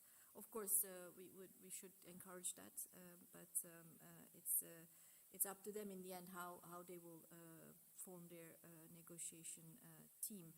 I would say from what I've seen that I'm a bit more optimistic that women be part of it, also because they're playing such an important role in the conflict at the moment. I think it would be very odd if they were not taken into account part of the negotiations. But how do we help concretely? I think first and foremost we help Ukraine prevail because that's for the Ukrainian society as a whole. And as I think the minister mentioned at the beginning, it's the same reason why women join the armed forces today of Ukraine as men, as their man colleagues. They want freedom for Ukraine, they want to prevail. So first help we can offer to men, women, everyone is to help Ukraine win the war. And secondly, we need to, of course, listen to women's perspectives and tailor or adjust our programs to take those into account. The mechanisms are there. We have to make full use of them. And thirdly, calling out this again as a little bit more about women as victims, but calling out those atrocities committed specifically targeting women and instrumentalizing sexual violence as a tactic of war. This we need to, I think, talk more about and more openly, in general, specifically to Ukraine as well. Thank you. In the 5th century AD, we had the killing of the scientist called Hypatia in Alexandria. Maybe you heard about this story. She was a brilliant scientist, she was a mathematician, she represented the power of women, and she represented the power of women against the Orthodox, the religious Orthodox, Christians Orthodox. They killed her. And when they killed her, of course, they killed the opportunity of having real democracy. Because she represented the power of women, but she represented the power of intellect. She represented the values of democracy, equality, gender, opportunities, and of course, a balanced society. And in the 5th century, we then had what we call the Dark Ages for a long time. And maybe it started there, maybe it not, but we must remind ourselves that the struggle for democracy is a struggle that comes from 3 or 4 millenniums. So today, when we're talking about 2023, it's all about democracy again and not being able to subdue to autocracy. We have to be vigilant, and if you have true democracy, we have equality, and that's it. Yes, just quick answer to what Burcu said. You are this way. You are very optimistic. I shared something on. I have experienced that, but I shared something. Of course, it's about Ukraine to decide. Something that was told to me by a high-level representative from the Ukraine. We have some doubts. Yes, we play very important roles. As I said, Deputy Prime Minister, ministers. But the choice of having women at the table when on the other side you have only men could be perceived as a choice to be weaker than our counterparts. So that's what women said. You have to be, that the government, I mean, now we talk about Ukraine, but it's always the same. You have to really believe that the fact that you are strong and that women represent an added value. If you don't believe in that, the fear that the other part can perceive you as a weaker will bring you to lead you a different choice. And this is also what mediators do. When mediators have to choose and to facilitate the composition of the parties, they will not push too much for having women if this is perceived as an obstacle to reaching an agreement. So at the end, it's not so obvious. Well, thank you very much. Unfortunately, we are running out of time, and I would like to personally thank all our great speakers, and I would like to ask you to join me, giving me a round of applause to them.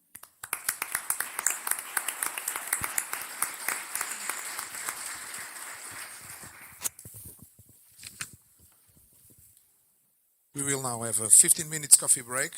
Coffee break will be served in the main hall. We will resume at 11:25. We have a picture. If anyone could have it done.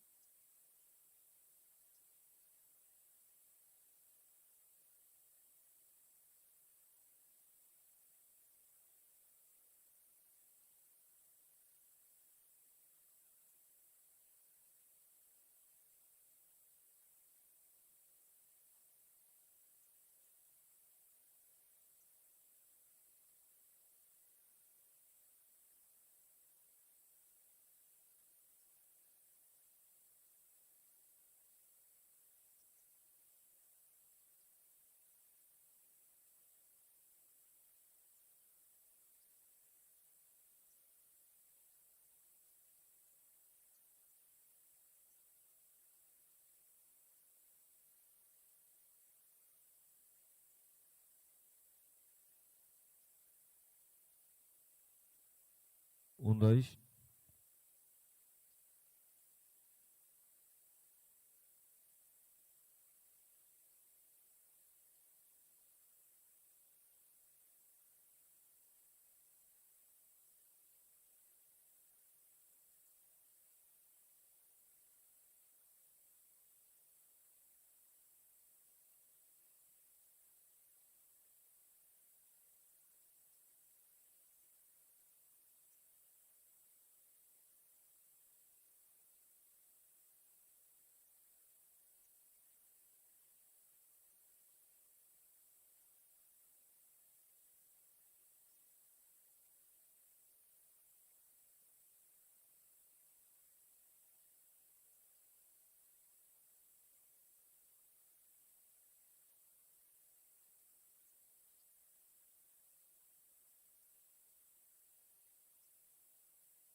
Fonseca is a Portuguese name.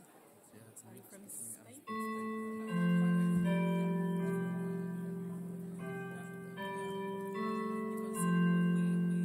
We spell it the same way. Ignacio is not a Portuguese name, but Fonseca it is. Yes, yes.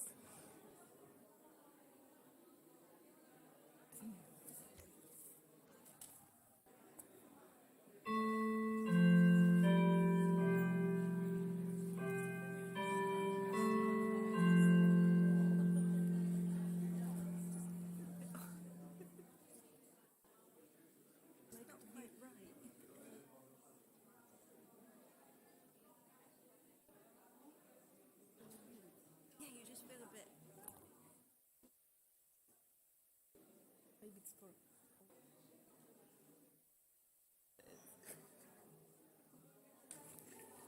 We need to finish at 12:50. I cannot forget. Yeah, and I'm sure. they will- Yeah. Yes, yes. My friend Brown, civil engineer, therefore also lack of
Madam Minister, Excellency, distinguished guests, dear speakers. What an honor for me to be the moderator of this panel, The Gender Perspective of the War in Ukraine, Preliminary Lessons. And today we have with us Catherine Wright, Ignacio Fonseca, Jenny Mathers, and Olina Suslova. The war against Ukraine is, in fact, a war taking place in the present. But being the present, it is not without a past or a future. And today we will talk about preliminary lessons. For example, what can other countries or organizations learn from Ukraine? How can we be prepared for the following days? The war against Ukraine has had a significant impact on the lives of people living in the region, including women. It is important to understand the gender perspective of the war to better address the needs of all individuals affected, not only women or children. Overall, the gender perspective of the war against Ukraine highlights the importance of recognizing the different needs and experiences of women and men in war zones. It is crucial to involve women in peace-building efforts and to address gender-based violence to promote sustainable peace and security. I cannot disregard that during the Portuguese Overseas War, Portuguese military nurses played an important role in providing medical assistance to soldiers, for example, in Angola and Mozambique. Despite the challenges they faced, Portugal's military nurses were highly respected for their dedication and expertise. So, and not wanting to take up any more time, after these brief words, I will pass the floor to our first guest. And our first guest is Catherine Wright, Senior Lecturer in International Politics at Newcastle University. Her research focuses on gender and security at NATO. Please, Catherine. Obrigada, Anna, and to the Minister also for the invitation to speak today. It's really great to see Portugal taking a lead on this important issue. Now, I do have a slide, but I no longer have a clicker. Sorry.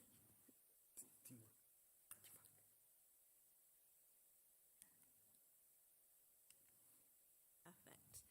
So I've been researching NATO's engagement with women, peace and security and with a gender perspective specifically for over a decade now, and I thought what would be useful to do, given the kind of different expertise we have on this panel, is to consider if and how the war in Ukraine is changing NATO's understanding of a gender perspective. So the first thing we need to consider here is, what is a gender perspective? So a gender perspective is a tool, and it's a key to unlock and fully understand any given situation.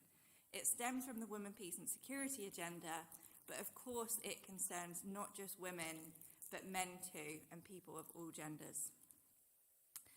To understand what a gender perspective means in the Russia-Ukraine war, we need to consider a couple of questions. First, where are the women? In focusing on women, we are not neglecting men, but often women are less visible, so we need to be conscious in looking for them. Actively looking for women also shows us where the men are and what they're doing. And when we talk about looking for women's perspectives in relation to a gender perspective on the Women, Peace and Security agenda, and the first panel touched upon this, it's important also that we prioritise the voices of women on the ground who often aren't heard. We also need to consider what work is gender doing here. So how, for example, are masculinities and femininities invoked in different situations, and to whose benefit and to whose detriment? So next, to understand how NATO's understanding of a gender perspective might be changed by the war in Ukraine and Russia's invasion, we need to consider how it has already evolved. So a gender perspective was first understood through NATO's operations in Afghanistan. Here, a gender perspective became a force multiplier for the alliance. It became essential for understanding and responding to the situation on the ground, including through the deployment of female engagement teams. NATO has also understood the value of a gender perspective for public diplomacy and strategic communications, specifically the value it provides in enabling the communication of key messages to the whole population.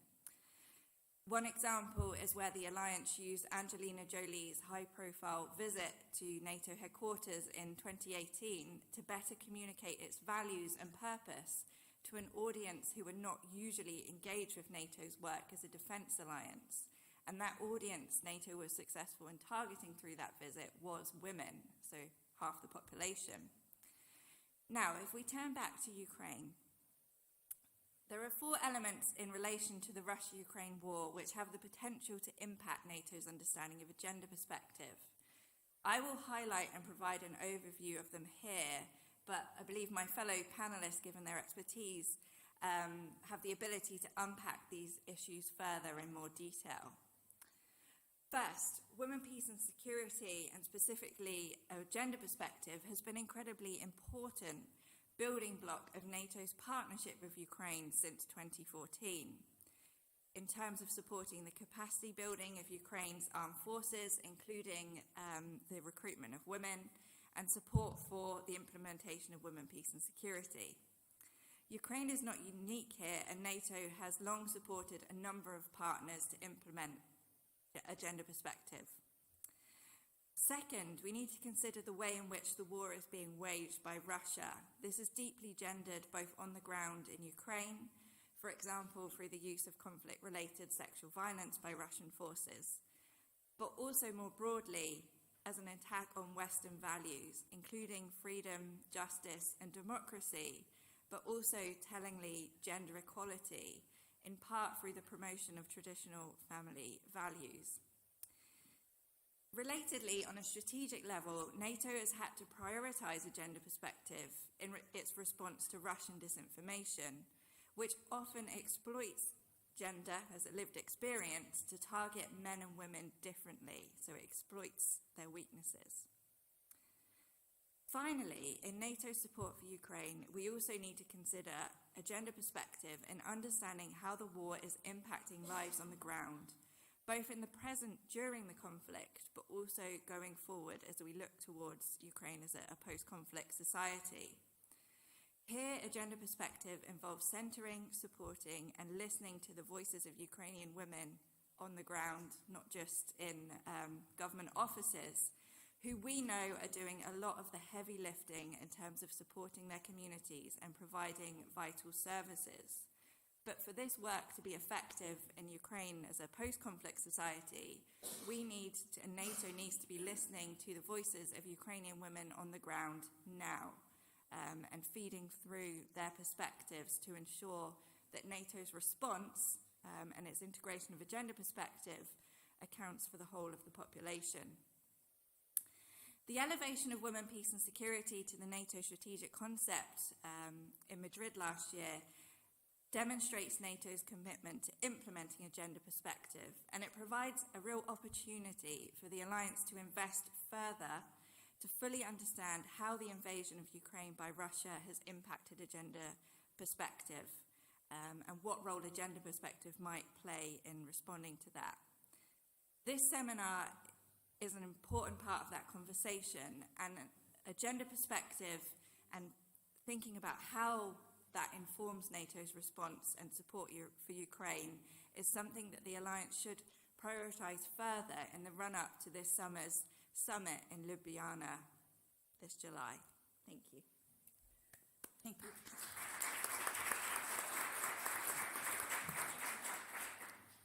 Thank you, Catherine. Thank you so much for your approach to the gender perspective concept, to the importance of strategic communication, and also the impact of the war on the ground, the importance of the war, to study the impact of the war on the ground. So now we will have Ignacio Fonseca, is an operational analyst at JALC. The floor is yours, please. Thank you very much, Minister, Your Excellencies, Ambassadors, Generals, ladies and gentlemen. Thank you very much for having me here. On behalf of the Commander of the Joint Analysis and Lessons Learned Center, also known as JALC, I want to thank Your Excellency, the Minister of National Defense, as well as the organizer of the event, Lieutenant Colonel Moraes, for giving the opportunity to the JALC to share some thoughts on how the transformational side of NATO is learning from a gender perspective from this war. For those of you who do not know, the JALC, located here in Monsanto, Lisbon, has a number of mission essential tasks. One of these tasks is to conduct analysis to inform strategic and higher operational decision-making across NATO. JALC has been supporting NATO's efforts to learn from Ukraine since the very beginning of this war.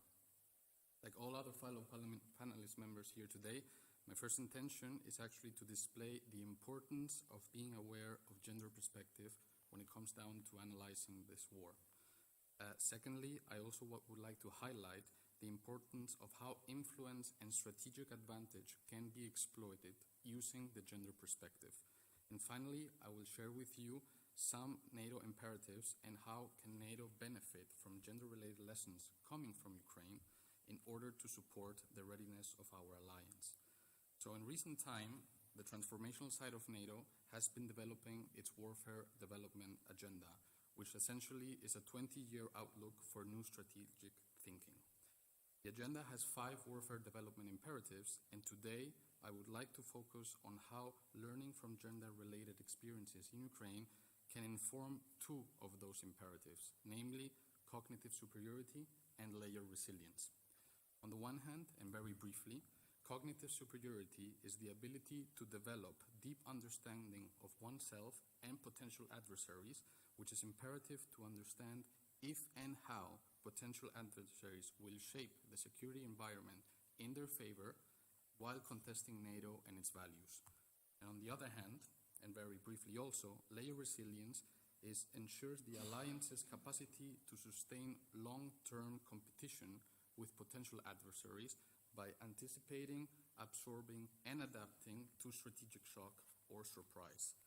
So now what I would like to do is to share with you some examples from the gender perspective of events that are happening in Ukraine and how the Ukrainians are actually responding to such events. So firstly, on cognitive superiority, as we know, Russia's perception of gender construct in society usually allocates a secondary role for women, especially within the military instrument of power.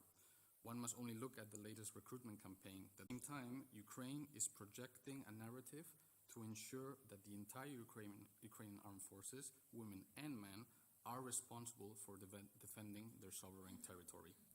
Another example relates to how Russia has referred to the conscripts that fled the country after the partial mobilization in September 2022. The Russian communication campaign at that stage against those who fled was focused around the concept, the boys have left, but the men have stayed. Ukraine masterfully exploited these Russian messages, reassuring that, in the case of Ukraine, no undermining comparative messages were tolerated within the armed forces of Ukraine and its conscription efforts.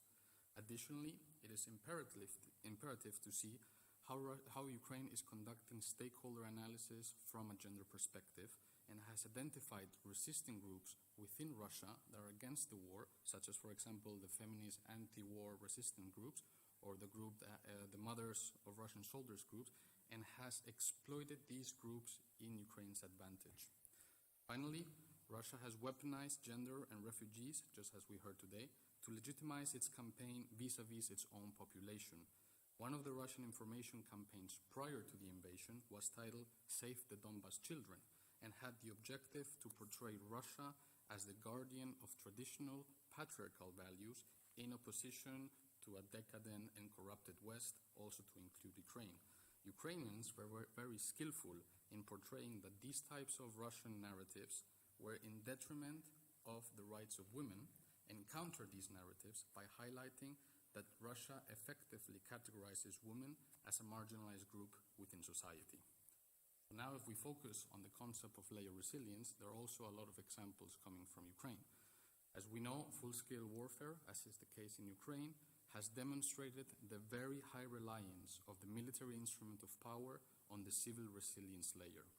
This is particularly the case in response to the adversary's malicious use of military means to undermine the morale of the civilian population by eroding the comfort tissue of basic needs, such as, for example, when we have seen the Russians targeting the energy infrastructure. So, as Ukrainians have learned, response to these types of attacks are mostly conducted by the civil sector and must be planned, resourced, and executed, taking into account the needs for different gender and age groups. A major element also to be taken into account when we're talking about layer resilience is the psychological sphere of one's own population. Russia has been making conscious and strategic use of conflict-related sexual violence, as we've heard today, to undermine the morale of the Ukrainian population. Additionally, for longer-lasting conflicts, such as the one in Ukraine right now, societal support is a key element for perseverance.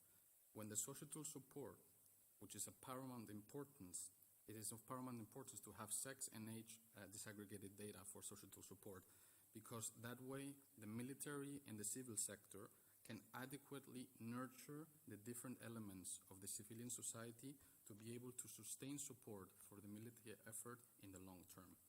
So if we're looking at Ukraine, there are a lot of examples coming from civilian groups in Ukraine that are trying to provide the adequate support to the civilians in need based on the difference in gender and age when people are asking for help and when they are in need. Finally, there's also very interesting views that are being analyzed from a gender perspective on how mobilization and conscription laws are being thought about or are thought about both in Russia and in Ukraine. Although in complete different degrees, mobilization and conscription laws are mostly targeted at the male population, and we also heard that from the general today. So this means that there continues to be a view that men are expected to fight, even in cases when they have no prior military training. So after all these examples, the question is NATO, or at least the transformational side of NATO, learning something from a gender perspective out of the conflict or the war in Ukraine? Well, the answer to this question, I can assure you, it's definitely yes.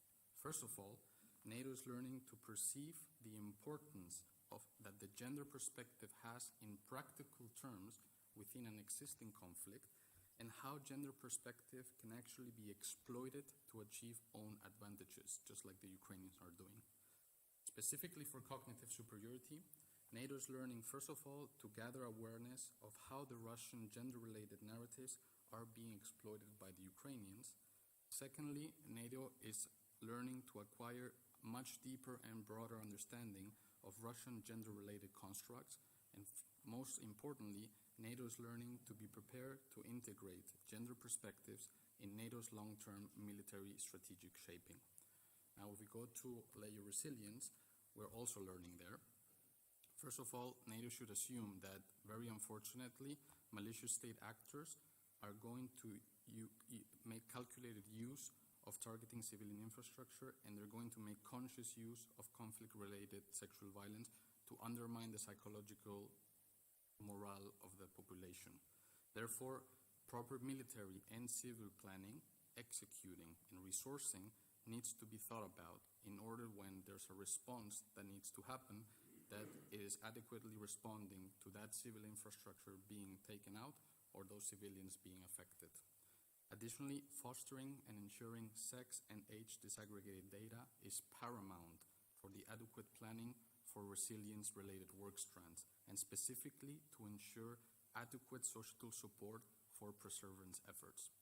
And finally, and in order to ensure effective layer resilience, it would be very much of interest to analyze how the mobilization and conscription laws are thought about within the different NATO countries, especially to see and to understand if they are fitted to anticipate and adapt to the warfare and social realities that we are facing right now.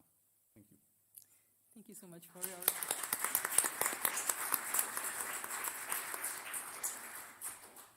Thank you so much for your interesting approach to these to concepts, cognitive superiority and layered resilience. So, and now we'll have Jenny Matters, a researcher with focus mainly in two areas: Russian politics and security, and gender and conflict.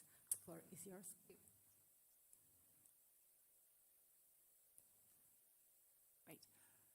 Well, thank you everyone for your attention, and thank you especially to the organizers for inviting me to address you today.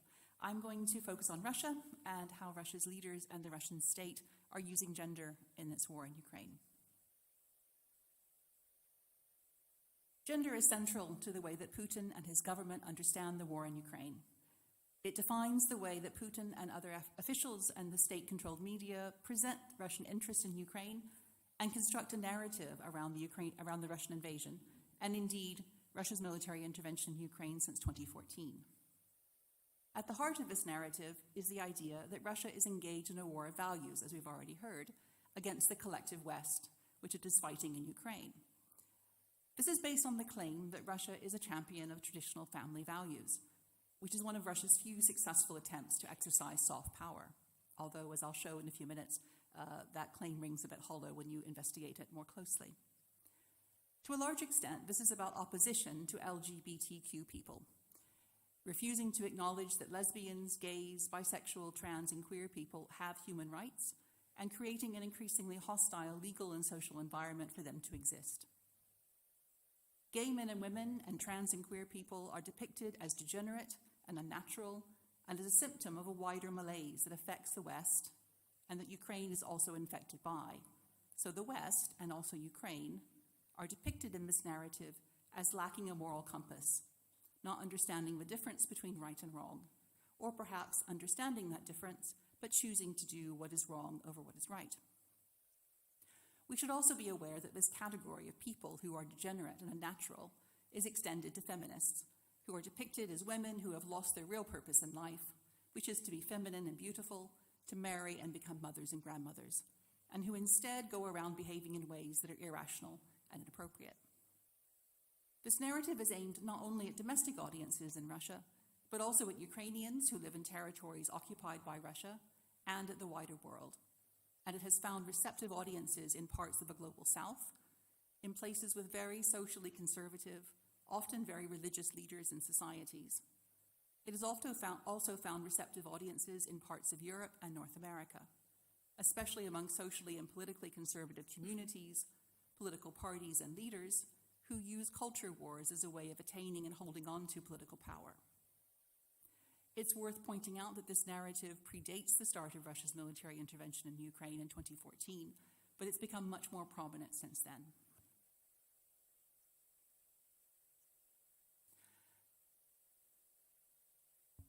So this phrase at the top of the slide, toxic masculinity, is a core Russian value. Unfortunately, I can't claim to be the person who coined that phrase. That was Olga Olekar from the Crisis Group, but she said I could use it. But it captures another important aspect of how Russia uses gender to fight the war in Ukraine, and that's the role of masculinity. Masculinity is the key to the way that Putin sees himself, personally and as a leader, and by extension, the way that he sees Russia as a state. And this view is shared by other Russian officials. An important component in this narrative of Putin's significance as a leader is that he, a strong masculine figure, brought Russia out of a period of humiliation, the 1990s, when it was weak and taken advantage of by the West.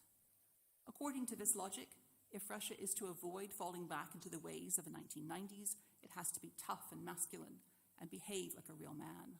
This involves belligerence towards other states, especially those in the West. It also involves the threat and the use of military force to take and keep what Russia wants or what it claims belongs to Russia. One of the ways that this state masculinity reveals itself is in decisions and representations about who should participate in this war. The image at the top of the slide is a screenshot taken from a recent Russian military recruiting video, which has already been mentioned. The video depicts 3 Russian men doing ordinary jobs in the civilian economy, and it suggests that these are not the jobs of real men. It then shows these same men putting on military uniforms and carrying weapons, telling them, and men in the audience, "You're a real man, be one." In other words, the way to be a real man and fulfill your purpose in life is to become a soldier. In sharp contrast, the appropriate space for Russia's women in this war is marginalized and very stereotypically feminine. The image at the bottom of the slide shows a Russian war widow. She's draped in her dead husband's uniform and she holds his medal. It's one of a series of such images that are being put forward in state-controlled Russian media. Mourning the dead is one of the few acceptable public roles left for women. This sense of squeezing women out of the war is reflected in other ways too. There's almost no interest in recruiting women for the armed forces, for example. Russia's war in Ukraine has created severe shortages of military personnel. But neither the recruitment campaigns looking for volunteers to come forward, nor the September mobilization, when the state called on citizens to do their duty and serve, targeted women as possible soldiers. A very small number of women have been mobilized, mainly medics, and a small proportion of women soldiers are accepted for voluntary service, but the overwhelming emphasis has been on getting men into uniform and onto the front lines. 2 research projects that I'm working on currently confirm this observation, that the space for Russian women in this war is very marginal. One of these projects looks at Russia's soldiers' mothers and their attitudes and actions in relation to the war, as well as the state's depiction of them. My colleague from Aberdeen University, Dr. Natasha Danilova, and I have found that in the Russian state-controlled media, soldiers' mothers have been almost entirely written out of reports about this war. The phrase soldiers' mothers is almost never mentioned, and instead there's a new phrase being used, which is families of the mobilized. This, we think, reflects the fact that soldiers' mothers were historically troublesome and disruptive, challenging the state and fighting for the rights of conscripts. On the rare occasions when they are mentioned, the mothers and wives of soldiers are described as engaging in feminized actions, such as knitting socks for the soldiers at the front, or being proud of their soldier husbands or sons, or mourning their loss. The new phrase, families of the mobilized, is found in legal descriptions of the state's obligation to soldiers and their next of kin. For example, to pay financial compensation if they are killed in service. This, we think, suggests a symbolic parenthood on the part of the state, which writes out not only soldiers' mothers, but also their whole biological families. This makes Russia's claims to support the traditional family values sound rather hollow. The second research project involves the militarization of Russian children, and I'm working on that with Dr. Alison Edwards at Bath Spa University. We're looking at the role played by patriotic organizations created for young people, like the Youth Army and the Victory Volunteers. And we're finding that as part of a wider effort to get children to identify with military values and with the war in Ukraine, veterans of the Second World War are routinely held up as heroes for the children to admire. But men and women veterans are presented very differently. When the youth groups present men who are veterans, there's an emphasis on providing all the details of their wartime service. Which units did they serve in? Which battles did they participate in? Which medals did they receive? And so on. When the groups present women who are veterans, they deal with their wartime accomplishments very quickly, usually just in a sentence. She was a sniper. And then they move on to talk about how the women married after the war, became mothers and grandmothers. So even as historical figures to motivate and inspire children, women are confined to a very narrow space, which in turn sends an important signal to the girls who belong to these youth groups about what their roles are likely to be in the future. Russia is using gender to make certain actions and attitudes seem normal and natural and others seem impossible. I always tell my students that this is gender superpower. It makes social relations, which are very carefully constructed and maintained through constant effort, seem effortless, normal, and natural. Of course, it is men who are soldiers and women sit on the sidelines. Of course, a state has to be tough and strong and use military force to be respected in the world. Putin and other Russian policymakers use gender as a way of explaining how they see themselves, how they see the state, how they see those people who should be fighting this war on Russia's behalf, how they see the enemy, and also how they see the future. They use gender to describe the way that the world should be organized and the way that it would be organized if Russia were in control. In using gender to marginalize and dehumanize individuals, communities, and nations, whether we're talking about LGBTQ individuals, women who refuse to accept their rightful place in society, or a country and a nation such as Ukraine, which has embraced values such as democracy, tolerance, and human rights. Russia is using gender to define who has the right to belong, to have agency, to be admired and respected, which severely narrows the space for those who do not fit in some way or other. The Russian state is trying to create a society in a very particular gendered image. Finally, I want to make 2 points about the gap between the gendered Kremlin narrative and reality. First, the appeal to masculinity as a way of attracting Russian men to join the armed forces is not working. Increasingly, the state is having to shift the emphasis towards financial incentives, offering perhaps 5 times the average salary, short-term contracts, and significant benefits to families for soldiers killed in the war. This means that Russia's armed forces are increasingly staffed by men whose families are in serious economic need. Finally, we need to recognize that by setting up this gendered hierarchy of who is the appropriate soldier, Russia is denying itself a really important human resource in fighting this war, and that's women. The narratives created by the Russian state and its supporters almost entirely write women out of the story of this war, and indeed even the memory of the Second World War, or relegate them to a narrow space of stereotypically feminized actions. This is in sharp contrast to Ukraine, which has moved quickly to remove legal obstacles to women serving in the armed forces and acknowledges their presence and contributions from the very top of the political leadership. Thank you.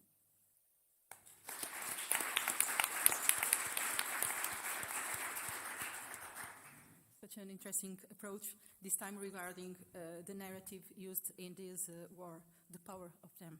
So because we are aware of that, I do believe that the strategic communication is one of the keys that we need to work on. So, and we will move on to the last speech, which will be followed by the discussion. So, Alina Zuzlova is dedicated to the human rights, is a gender activist and a researcher. She works on the WPS agenda since 2010. And Alina, the floor is yours. Thank you. Thank you, Anna. Thank you for the invitation and for the organization of this seminar.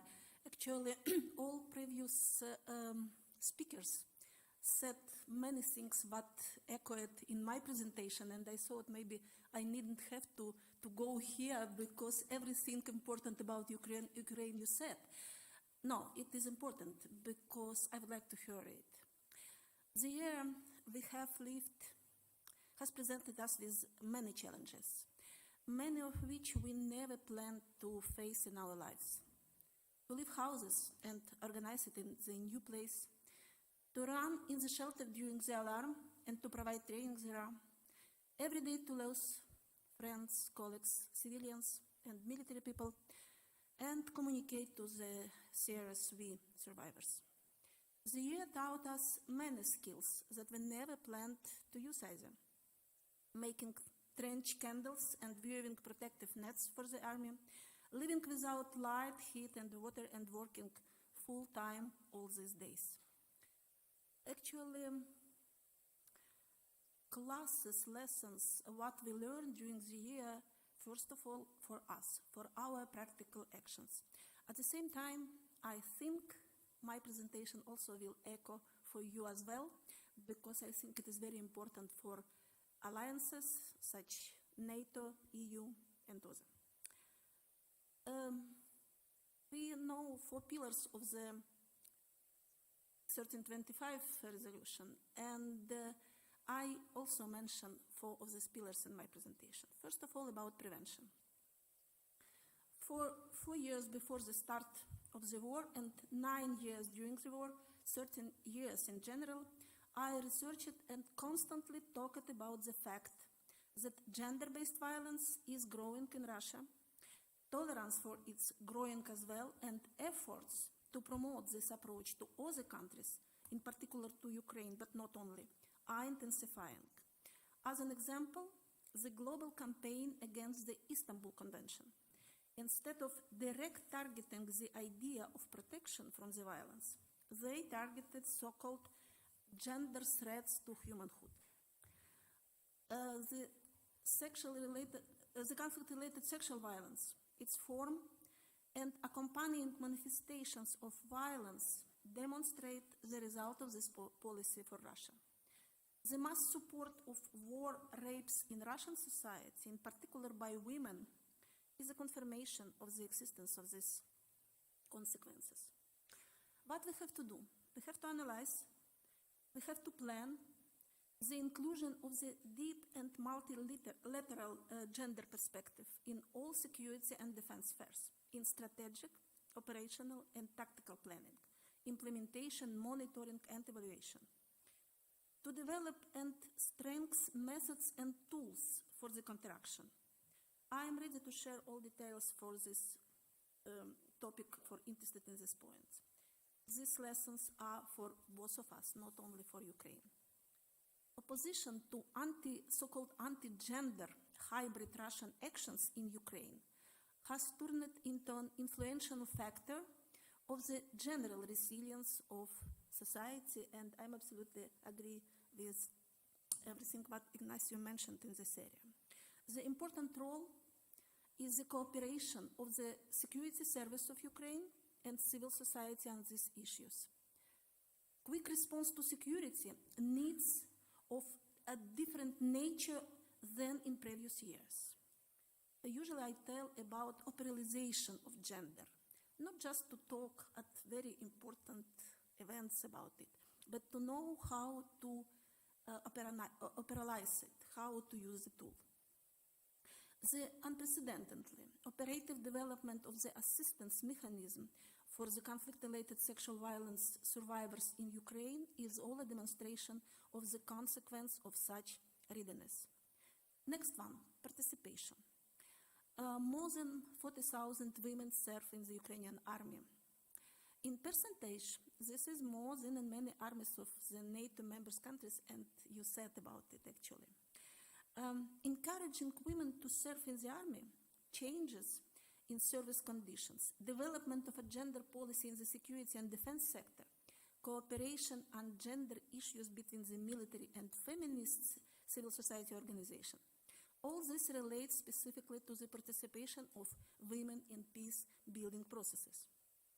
However, in this aspect, we have discussions with the feminist community of different countries, when all this is a reason to accuse us, Ukrainian feminists, of contribution to the militarization of the country, of the society.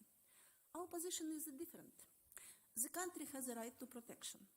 Women have the right to defend their country, as they have the right to defend themselves. To accuse us in what we are doing is the same as accuse a woman who is threatened with violence, with rape, when she defends herself.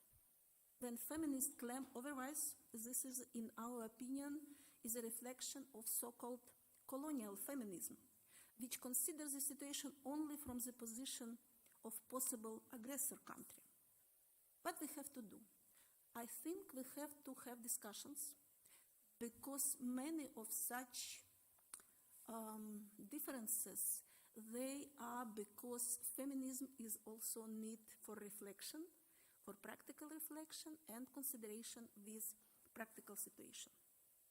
Protection. I have to tell here about conflict-related sexual violence. Since April of past year, I'm working as a specialist with the investigators in this area. We work as an organization with survivors. We work with SEMA network. It is a global network of survivors. And I think, despite all awful suffering for survivors, we have very good lessons from these situations. I mentioned already on the immediate reaction to these cases, not full, not comprehensive, not efficient sometimes, yet, however, very fast. The experience we collected demonstrated gaps related to the counteraction to the gender-based violence in general, domestic violence, sexual harassments, etc. And I think many of these classes could be interested, also not only for Ukraine, but for other countries. And finally, reconciliation. Recovery plan for Ukraine. Irene, my great friend, mentioned about it, and I agree with everything you said, Irene. We consider EU and NATO as a friends, as a good friends. We have to tell one to each other not only good things, but other things that could be different. And talking about inclusion women in the negotiation process, inclusion of the gender component in the recovery process, we ask you support to advocate our government and secretly to advocate EU governments as well sometimes, because it is very important for us. When before the Lugano conference, we looked for the support in different countries of the EU who could support us in our inclusion of gender component. Maybe our voice was not so loud, we didn't find it. Reconciliation is not possible without justice.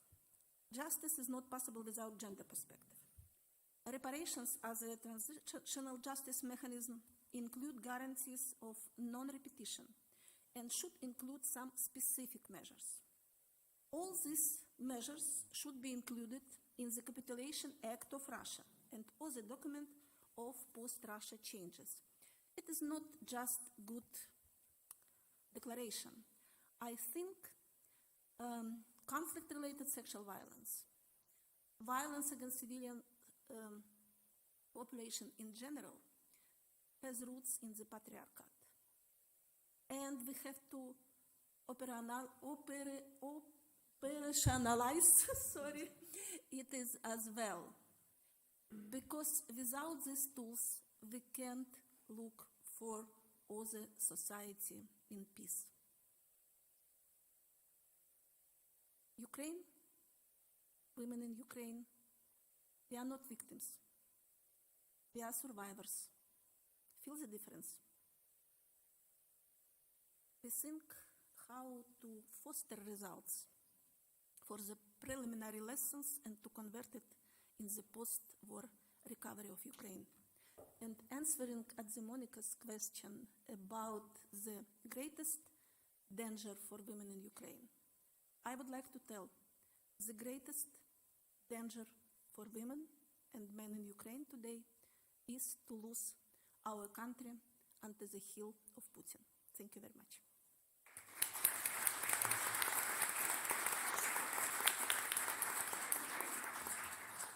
Thank you very much for your speech and for your words, a little bit emotional, but at the same time, very, very realistic about what can we do. And yeah, in Ukraine, women are not victims, are survivors. Thank you also for that.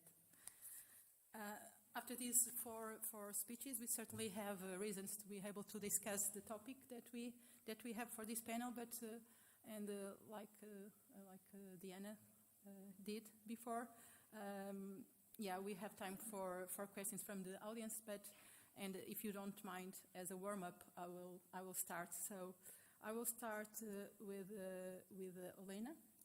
And related to gender's perspective of war, in your opinion, what are the lessons learned by Ukraine?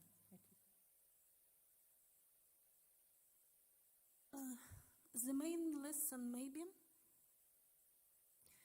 women become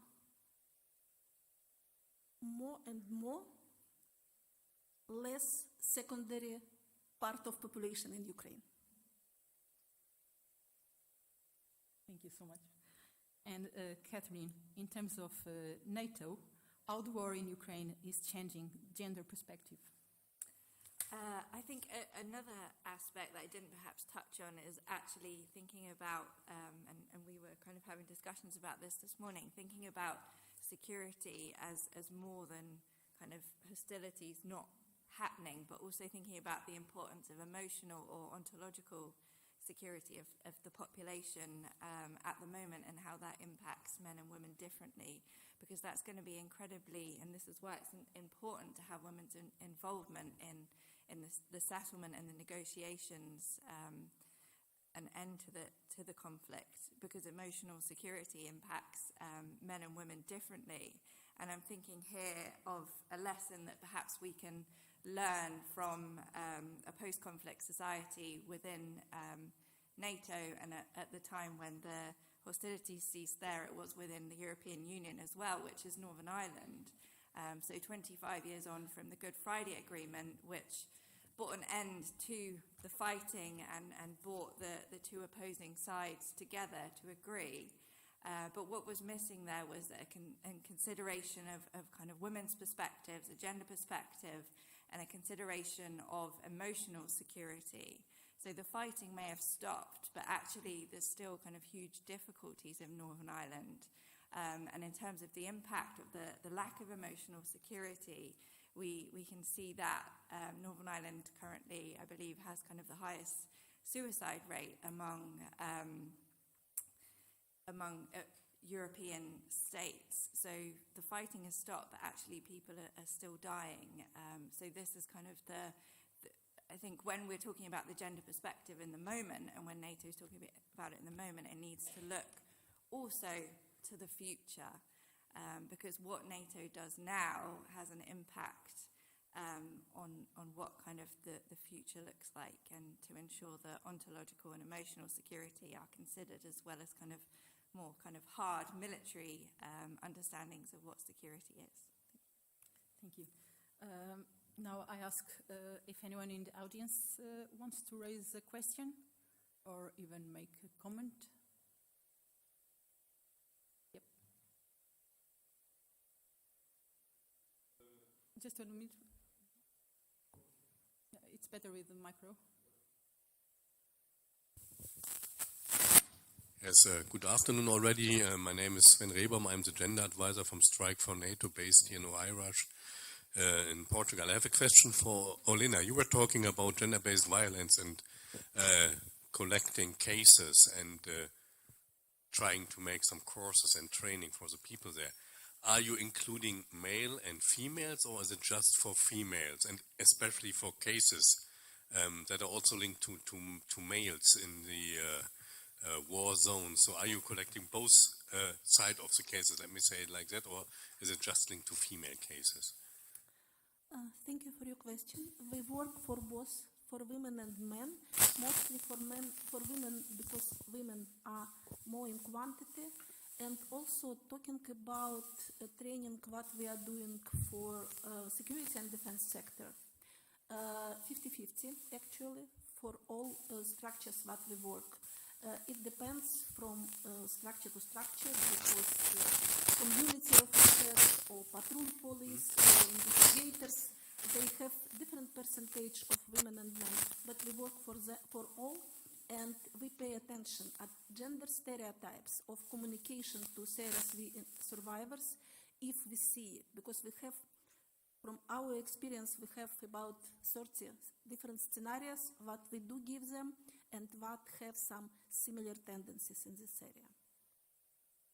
That was the answer I would really like to hear. Thank you very much. At the same time, we lack psychologists of male CRSV survivors. And it is a very big problem because stigma of masculinity. Thank you. These are my experience from my mission in South Sudan, that the, let me say, the male gender-based violence is shut down. Nobody's talking about that, and that is a very difficult issue because the tribes in Africa, they are relying on both sides, of the male and female, and if let me say, they are branded with a stigma, the tribal community is not working anymore. Yeah. Recently, we have the first non-governmental organization, charitable foundation of male survivors of CRSV for male survivors of the CRSV. And we think it is really very, very good for all of us because many reasons in this area. Do we have any further questions from the audience? Yes.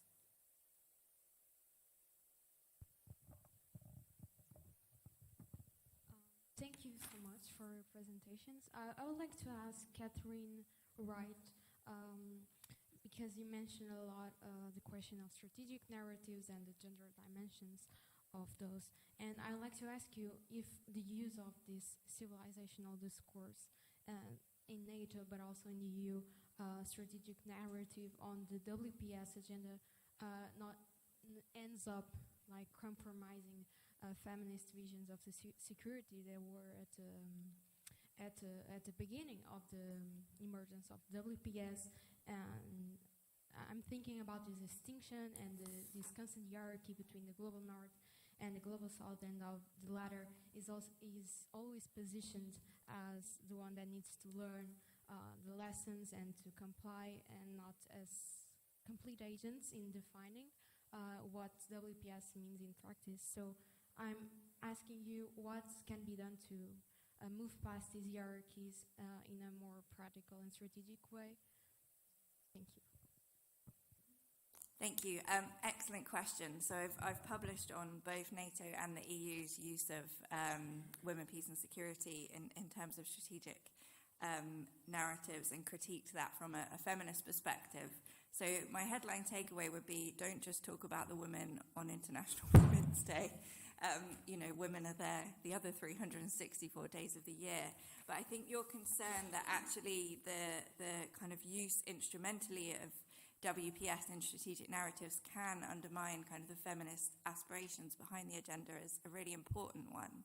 So there's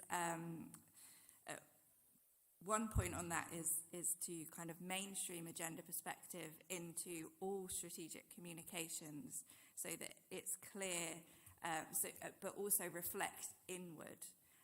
So are we just talking about kind of, so that it's not just about talking about NATO or the EU helping states or countries, third countries, particularly in the global south, but it's also about ensuring that the women within kind of NATO and the EU come to prominence, but also ensuring that those communications have integrity.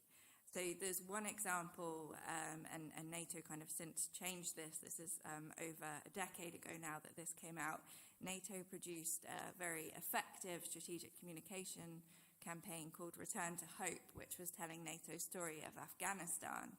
And part of that story and part of the campaign was about the work that NATO had done to support Afghan women. And it played into all kind of the tropes that you point to of being kind of very essentializing of Afghan women and presenting them as victims. But the other issue with this video, which was on YouTube, which formed part of the campaign, so this is a story about how NATO had empowered Afghan women, was there were no Afghan women in it. Okay, so NATO has learnt a lot since then and has come a long way in the last decade, but there's still a danger of speaking for women in countries that NATO is trying to support, rather than listening to and giving a platform to them. And obviously there's lessons to be learnt there for Ukraine. So thank you, excellent question. Thank you. We have one more question over there. The micro, please. Yeah.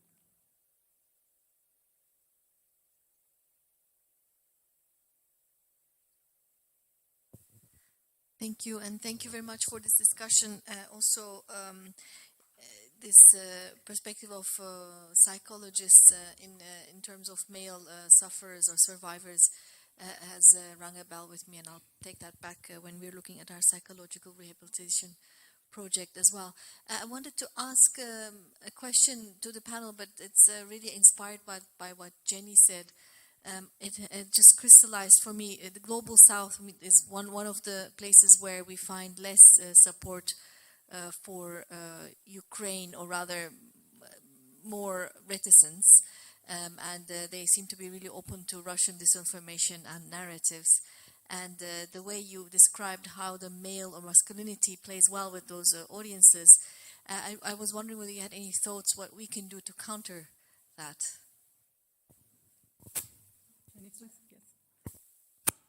That's a good practical question. Academics tend to avoid practical questions, and we want to go for the discussing of all the problems and the issues. It is a tricky one. I think presenting alternative and more attractive views of what masculinity can be is one possible pathway. So showing, the caring, more nurturing side of masculinity is a possibility. I mean, I have a PhD student who's working on looking at the way that Wagner Group, the private military company in Russia, appeals to different audiences in different parts of Africa.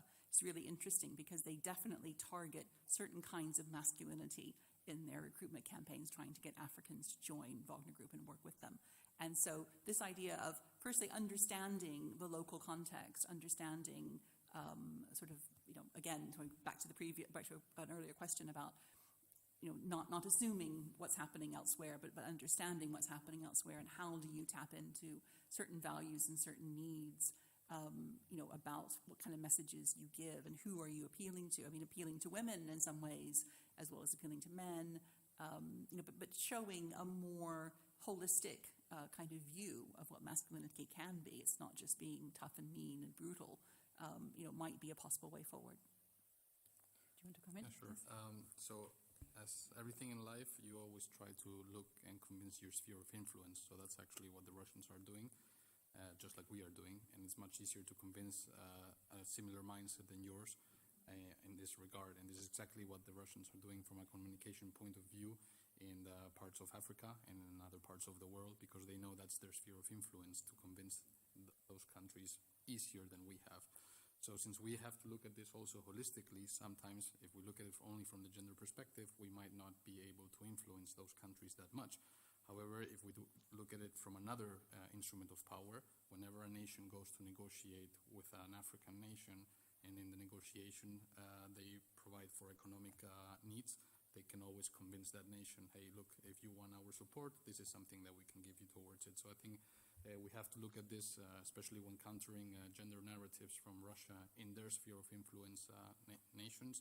We need to look at it more holistically, not only from the gender perspective. So, I know Brussels is doing that, so that's also good. So that's probably my answer to the question. No? I think it is important, I agree with colleagues, it is important to analyze tools, what Russia used. It used not only for such kind of gender perspective, it used for other things, because media, clericalism, and other part of so-called structural violence are doing this work not only in this area. It is about ethnicities, it is about other things, and I think the holistic approach, what Jenny mentioned, has to have all these things. Peter Selznick wrote in 50th years of past century the book Organizational Weapon, Strategy and Tactics of Bolsheviks. Trust me, nothing changed.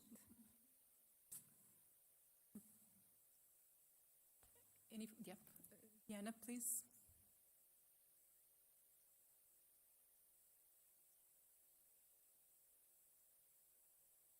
Well, thank you all for your great presentations. I also have a question to Jenny, because it really struck me in your presentation from your research that Russia is keeping their intention of not involving women in the armed forces First, because throughout history we have seen that whenever there is a war and there is a need for human resource, the countries also call up for women.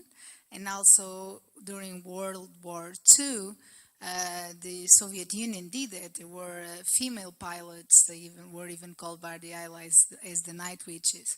So do you think, from what you've been studying, that Russia will be able to continue to maintain that goal of not involving women, or at some point during the lack of human resources that they have within the armed forces, they will have to give up and then start mobilizing women? Thank you. That's a really good question. And it's interesting because it speaks to the way that the Kremlin's narrative is moving further and further away from reality and the needs of reality and the needs of the country if it's going to continue fighting this war. And I think if we see Russia make a turn, make a shift in that narrative and say, actually we need women, I think it's going to be a really important moment, because it will reflect the idea that Russia is losing, and that Russia understands that it's losing, because to shift from this such a strong focus on masculinity as the whole reason for the war and the whole reason why people fight, to an understanding that actually women are needed, I think that's going to indicate a shift in understanding of the leadership, and it could be a really crucial point. Any more questions? Yes, one more.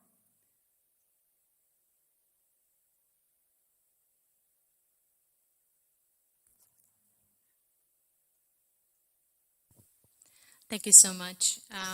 My name is Irina Shkira. I represent Ukrainian Hub. We are an NGO that empowers women from social and economical perspective, and we recently concluded our pilot program to help refugee Ukrainian women who want to start their businesses. And our participants came from various parts of Ukraine, and they have projects in very different areas. But what unites them, and this is something that Ms. Elena actually mentioned, is that they don't want to be perceived as victims of war. They want to be perceived as survivors, and they want to be perceived as active social and economic agents. And I was wondering, what are the members of the panel thoughts on how we could change this narrative, what we could do more, maybe more programs similar to ours. Maybe there are already programs that you could share. I would really be interested to hear your thoughts on that. Thank you. Thank you. Mr. Ignacio, do you want to start? It's tough for the NATO member to start this question, yes. But thank you for putting me up to the challenge. Well, I think the most important thing is to have a mindset shift in the fact of trying not to speak about women or men. It's actually human capital. And if you're a nation, and if you are a smart nation, you exploit 100% of your human capital, irrespective of the gender. And that also shift in mentality, but also in narrative, is very important. So trying to target from a national perspective or from a company perspective, trying to exploit the human capital will enhance your opportunities for equality, rather than trying to always say, okay, this is for men, this is for women. So I think also that would be my 2 cents, without not knowing too much about the topic. So. So I think my kind of 2 cents on that, and I think this is a really important point, that Ukrainian women need to be kind of presented as survivors and given their agency. And just to go back to kind of strategic communication, so I guess from kind of NATO and the EU, and also kind of member states perspective, I think there's kind of a role there. So we see a lot in terms of kind of the kind of response, highlighting conflict-related sexual violence, which obviously is important, but as much as that's being talked about, we also need to be talking about kind of the role that Ukrainian women are playing in kind of keeping wartime Ukraine going, and kind of being on the front line, kind of taking up arms, but also kind of those broader roles within civil society. So I think that element could be kind of further integrated in terms of public diplomacy and strategic communications. Thank you, Irina, for your question. Actually, a Ukrainian proverb tells, good done, but served. And I think it is very often about us, and Irina mentioned it as well, that our women who are decision makers, who are successful business women, who are successful in other areas are less visualized. We have to visualize it all together. Thank you. You want to comment? Yes, certainly. I think I would say yes. There's definitely, if you think about the communications, public relations side, which can come from governments and international organizations, and also the media. I think there's been quite a lot in the media about the pain and suffering of Ukrainian women, but I think more stories around their agency and the contributions that they're making to the societies and the communities that they're living in now outside Ukraine, and their aspirations for return and so on. I think those would be really important too. Thank you. We have yes. I think the role of the media is incredibly important, and actually we don't see the stories that we should about Ukrainian women as survivors and agents. And I've got a very short anecdote to tell about that. I was approached by a New York Times journalist last summer who wanted to write a story about Ukrainian women, and I said, well, this is the story you need to write. It's about Ukrainian women's agency, and through various networks kind of put them in touch with some Ukrainian women. They couldn't get it past their editors. So there's this huge silence, and there's the role of kind of gatekeepers in stopping these stories getting out. But the media is also influenced by what governments and what our international organizations prioritize. And if they're prioritizing telling the story of women, Ukrainian women as survivors, then the media is going to pick up interest in it. So the two aren't separable. We're all accountable for this, and we're all culpable for it. Thank you. We have one more question. Madam Minister, please.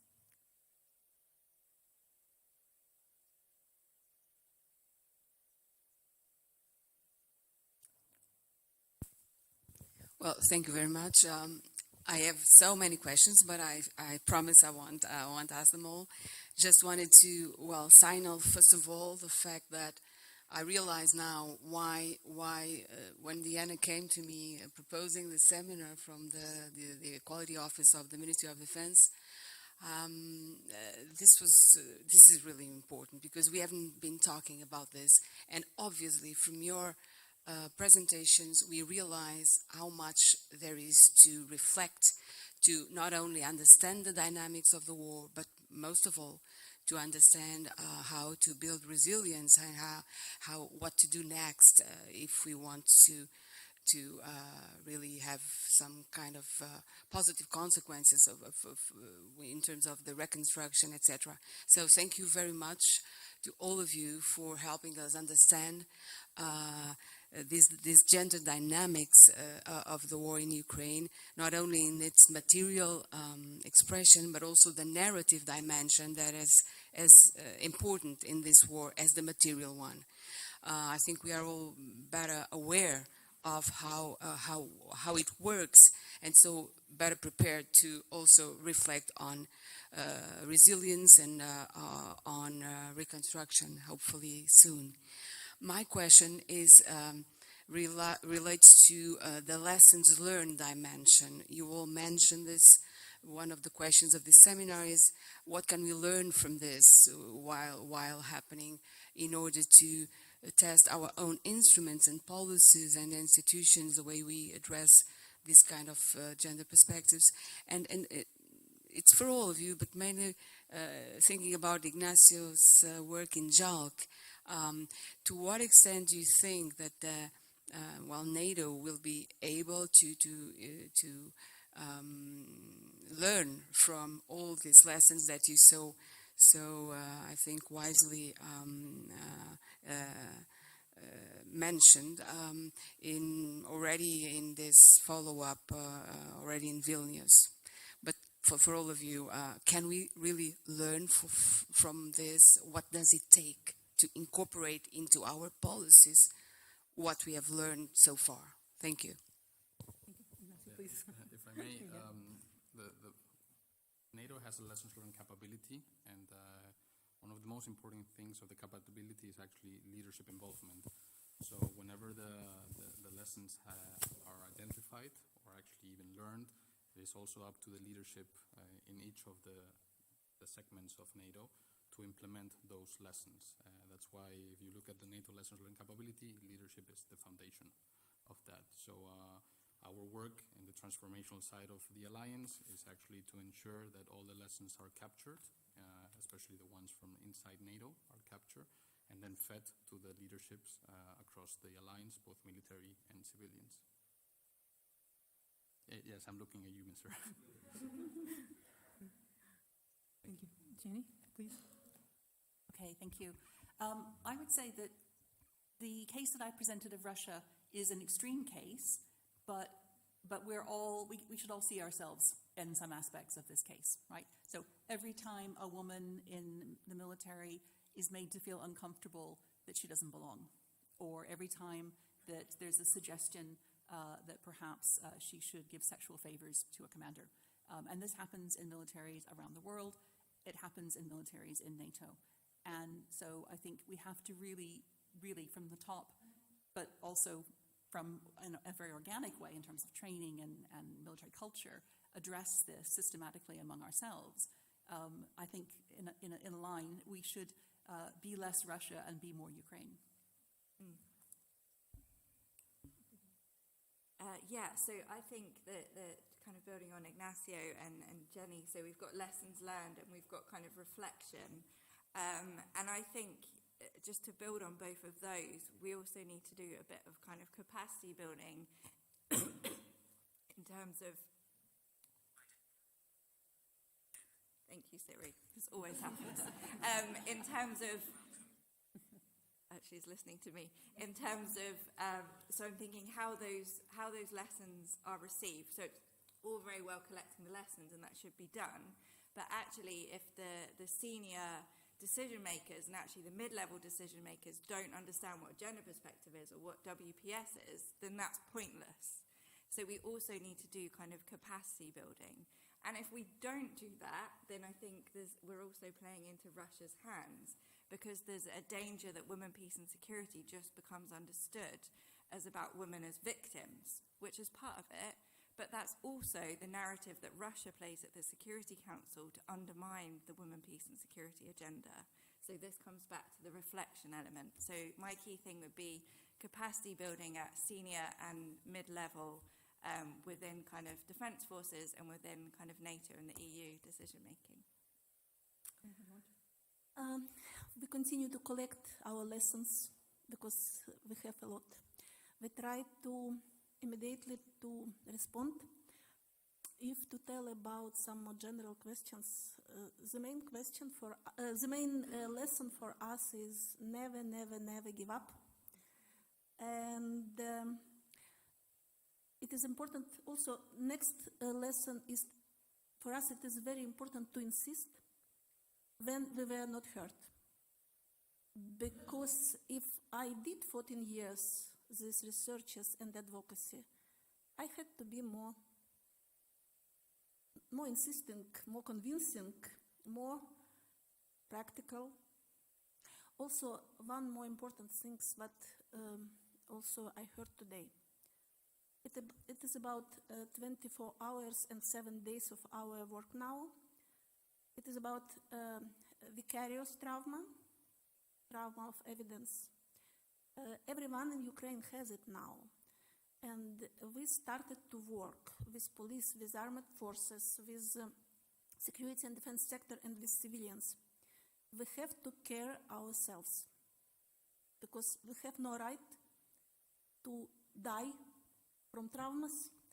We lost so many people, really, and it is important for us because the population of Ukraine is already exist. And we have to think how to reconstruct, how to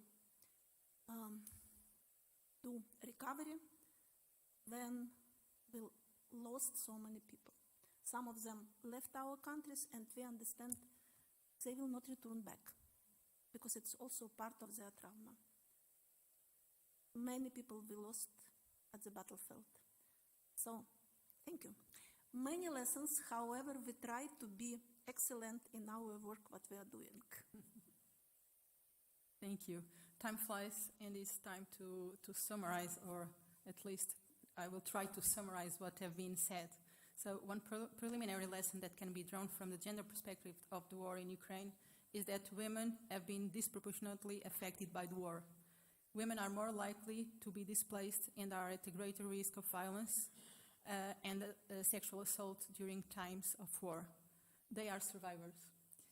Additionally, women often face unique challenges related to access to healthcare, education, and economic opportunities. Another lesson is that women have been actively involved in peace building. Women's organizations have been instrumental in providing support to those affected by the war and advocating for their rights. Women have also been involved in the negotiations and peace talks, with some playing key roles in brokering agreements. Never, never give up.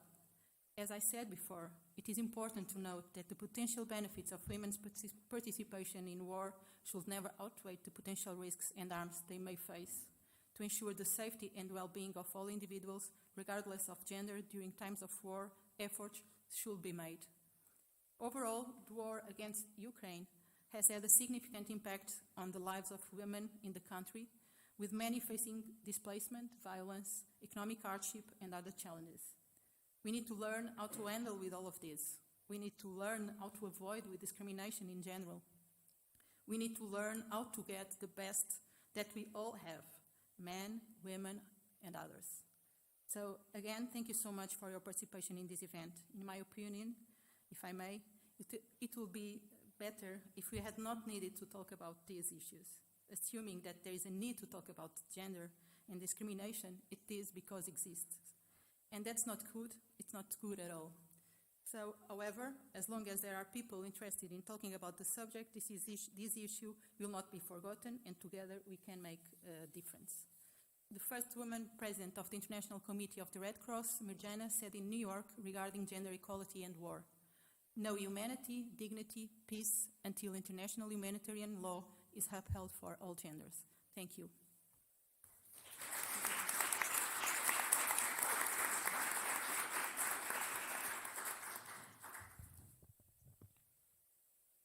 To deliver the closing remarks of this seminar, we will now give the floor to the Portuguese Secretary of State for National Defense, Marco Capitão Ferreira.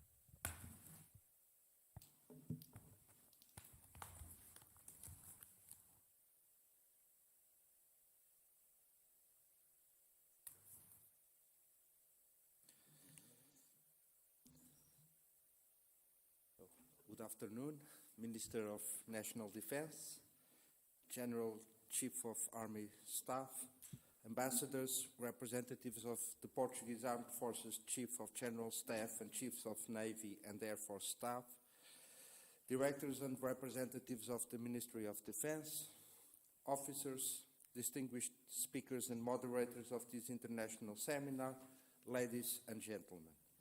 First, I would like to underline the courage to broach such a difficult subject while reality is still happening around us. This excellent work that was done here today is of immense value. These discussions will allow us to better understand the subject of the utmost importance.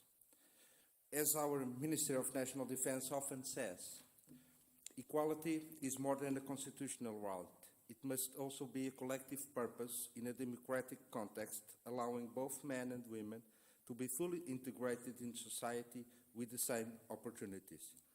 The full-scale invasion of Ukraine in 2022 confronts us with the need to assess our ability to defend ourselves and the implications of a range of capabilities for modern warfare.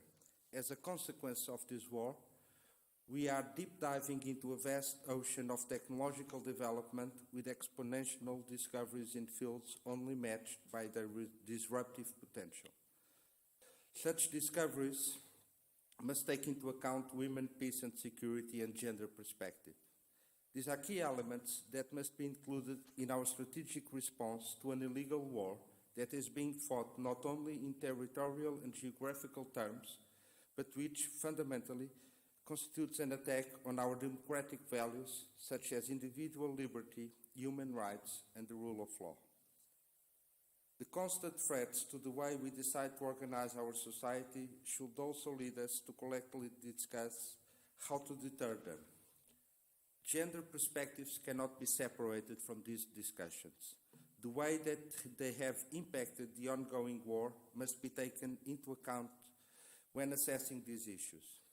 When considering the highly gendered nature of war, we should pursue a more in-depth understanding of how new and more advanced patterns of warfare affect entire populations, how women, men, girls, boys can differently influence and be impacted by threats to our security due to their gender. The ability to analyze this war through a gender perspective should enable us to conduct a better, comprehensive analysis of its different components, allowing us to better predict, prevent, and mitigate risks to our operations in the future. The way forward requires that we invest on and promote solutions to counter disinformation promoted by those that want to destroy our values. Russia and its allies often frame gender equality as a threat to culture and traditional values, placing not only NATO and the European Union as a political and military threat, but also the democratic world order as a threat to Russian interests and their way of living. Men, women, boys and girls are often targeted by Russian disinformation campaigns. These campaigns usually send out the message that NATO membership will entail the loss of traditional or so-called traditional values and forced acceptance of things that are described as Western gender norms and which are attributed with the decay of society. Furthermore, these disinformation campaigns and promotions of true and traditional European values is seen as a strategy to destabilize the European Union, where Europe is portrayed as a continent in chaos and decline, and in which gender ideology, whatever there is, increasingly appears in connection with Europe and is allowed to symbolize a stand-in for Western geopolitical strategy. Russia has intentionally targeted and exploited societal gender fault lines through hybrid warfare as a reliable tactic for destabilizing cohesion and unity among populations throughout Europe. Estimates point that the Kremlin budget allocated to the disinformation campaigns in 2021 was just a bit over 1.3 billion euros.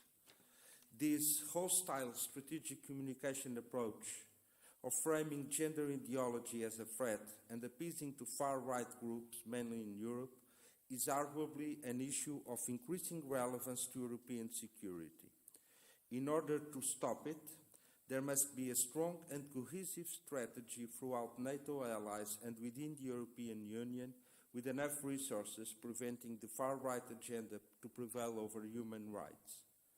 Ladies and gentlemen, as I mentioned before, I believe it is up to us to defend our values and counter disinformation strategies disseminated by those that seek to undermine our values. A part of our response must go through achieving the promise of Resolution 1325 of the UN Security Council and reaffirm the important role of women in the prevention and resolution of conflicts. If we fail to achieve this, we are depriving ourselves of the means to achieve peace. Integrating gender perspective in everything we do requires a long-term commitment and bold steps at the highest levels, often where men are the decision makers. Not always, just often. Women are essential to identifying durable and inclusive solutions that can lead to sustainable peace and to identify the needs of those on the ground, often overshadowed by men's lack of understanding. Decision makers at the highest levels, such as ourselves, need to address this topic, need to move beyond words to actions and beyond scattered initiatives to more systematic public policies that can properly sustain the necessary changes. This is the only way to ensure coherence and sustainability of results in the quest for equality. The Women, Peace and Security Agenda and gender perspective should be placed as a core leadership element in the defense domain, not as something extra, not as an afterthought, but as something essential to further promote democratic values and human rights across the globe. To achieve and implement the Women, Peace and Security Agenda, we must continue to collect data and to analyze information from a gender perspective. For gender disaggregated data, making it possible to analyze the potential impacts. Given the gender-differentiated human security impacts of the war, collection and inclusion of data related to these gender-based harms will allow to build on more complete situational awareness for decision makers at all levels. Portugal is committed to playing its part, and we know that we must lead by example. Gender equality and women, peace and security are streamlined as guiding principles in the policies of the Portuguese government, and defense is no exception. We are and we want to be at the forefront of these efforts. Thank you very much.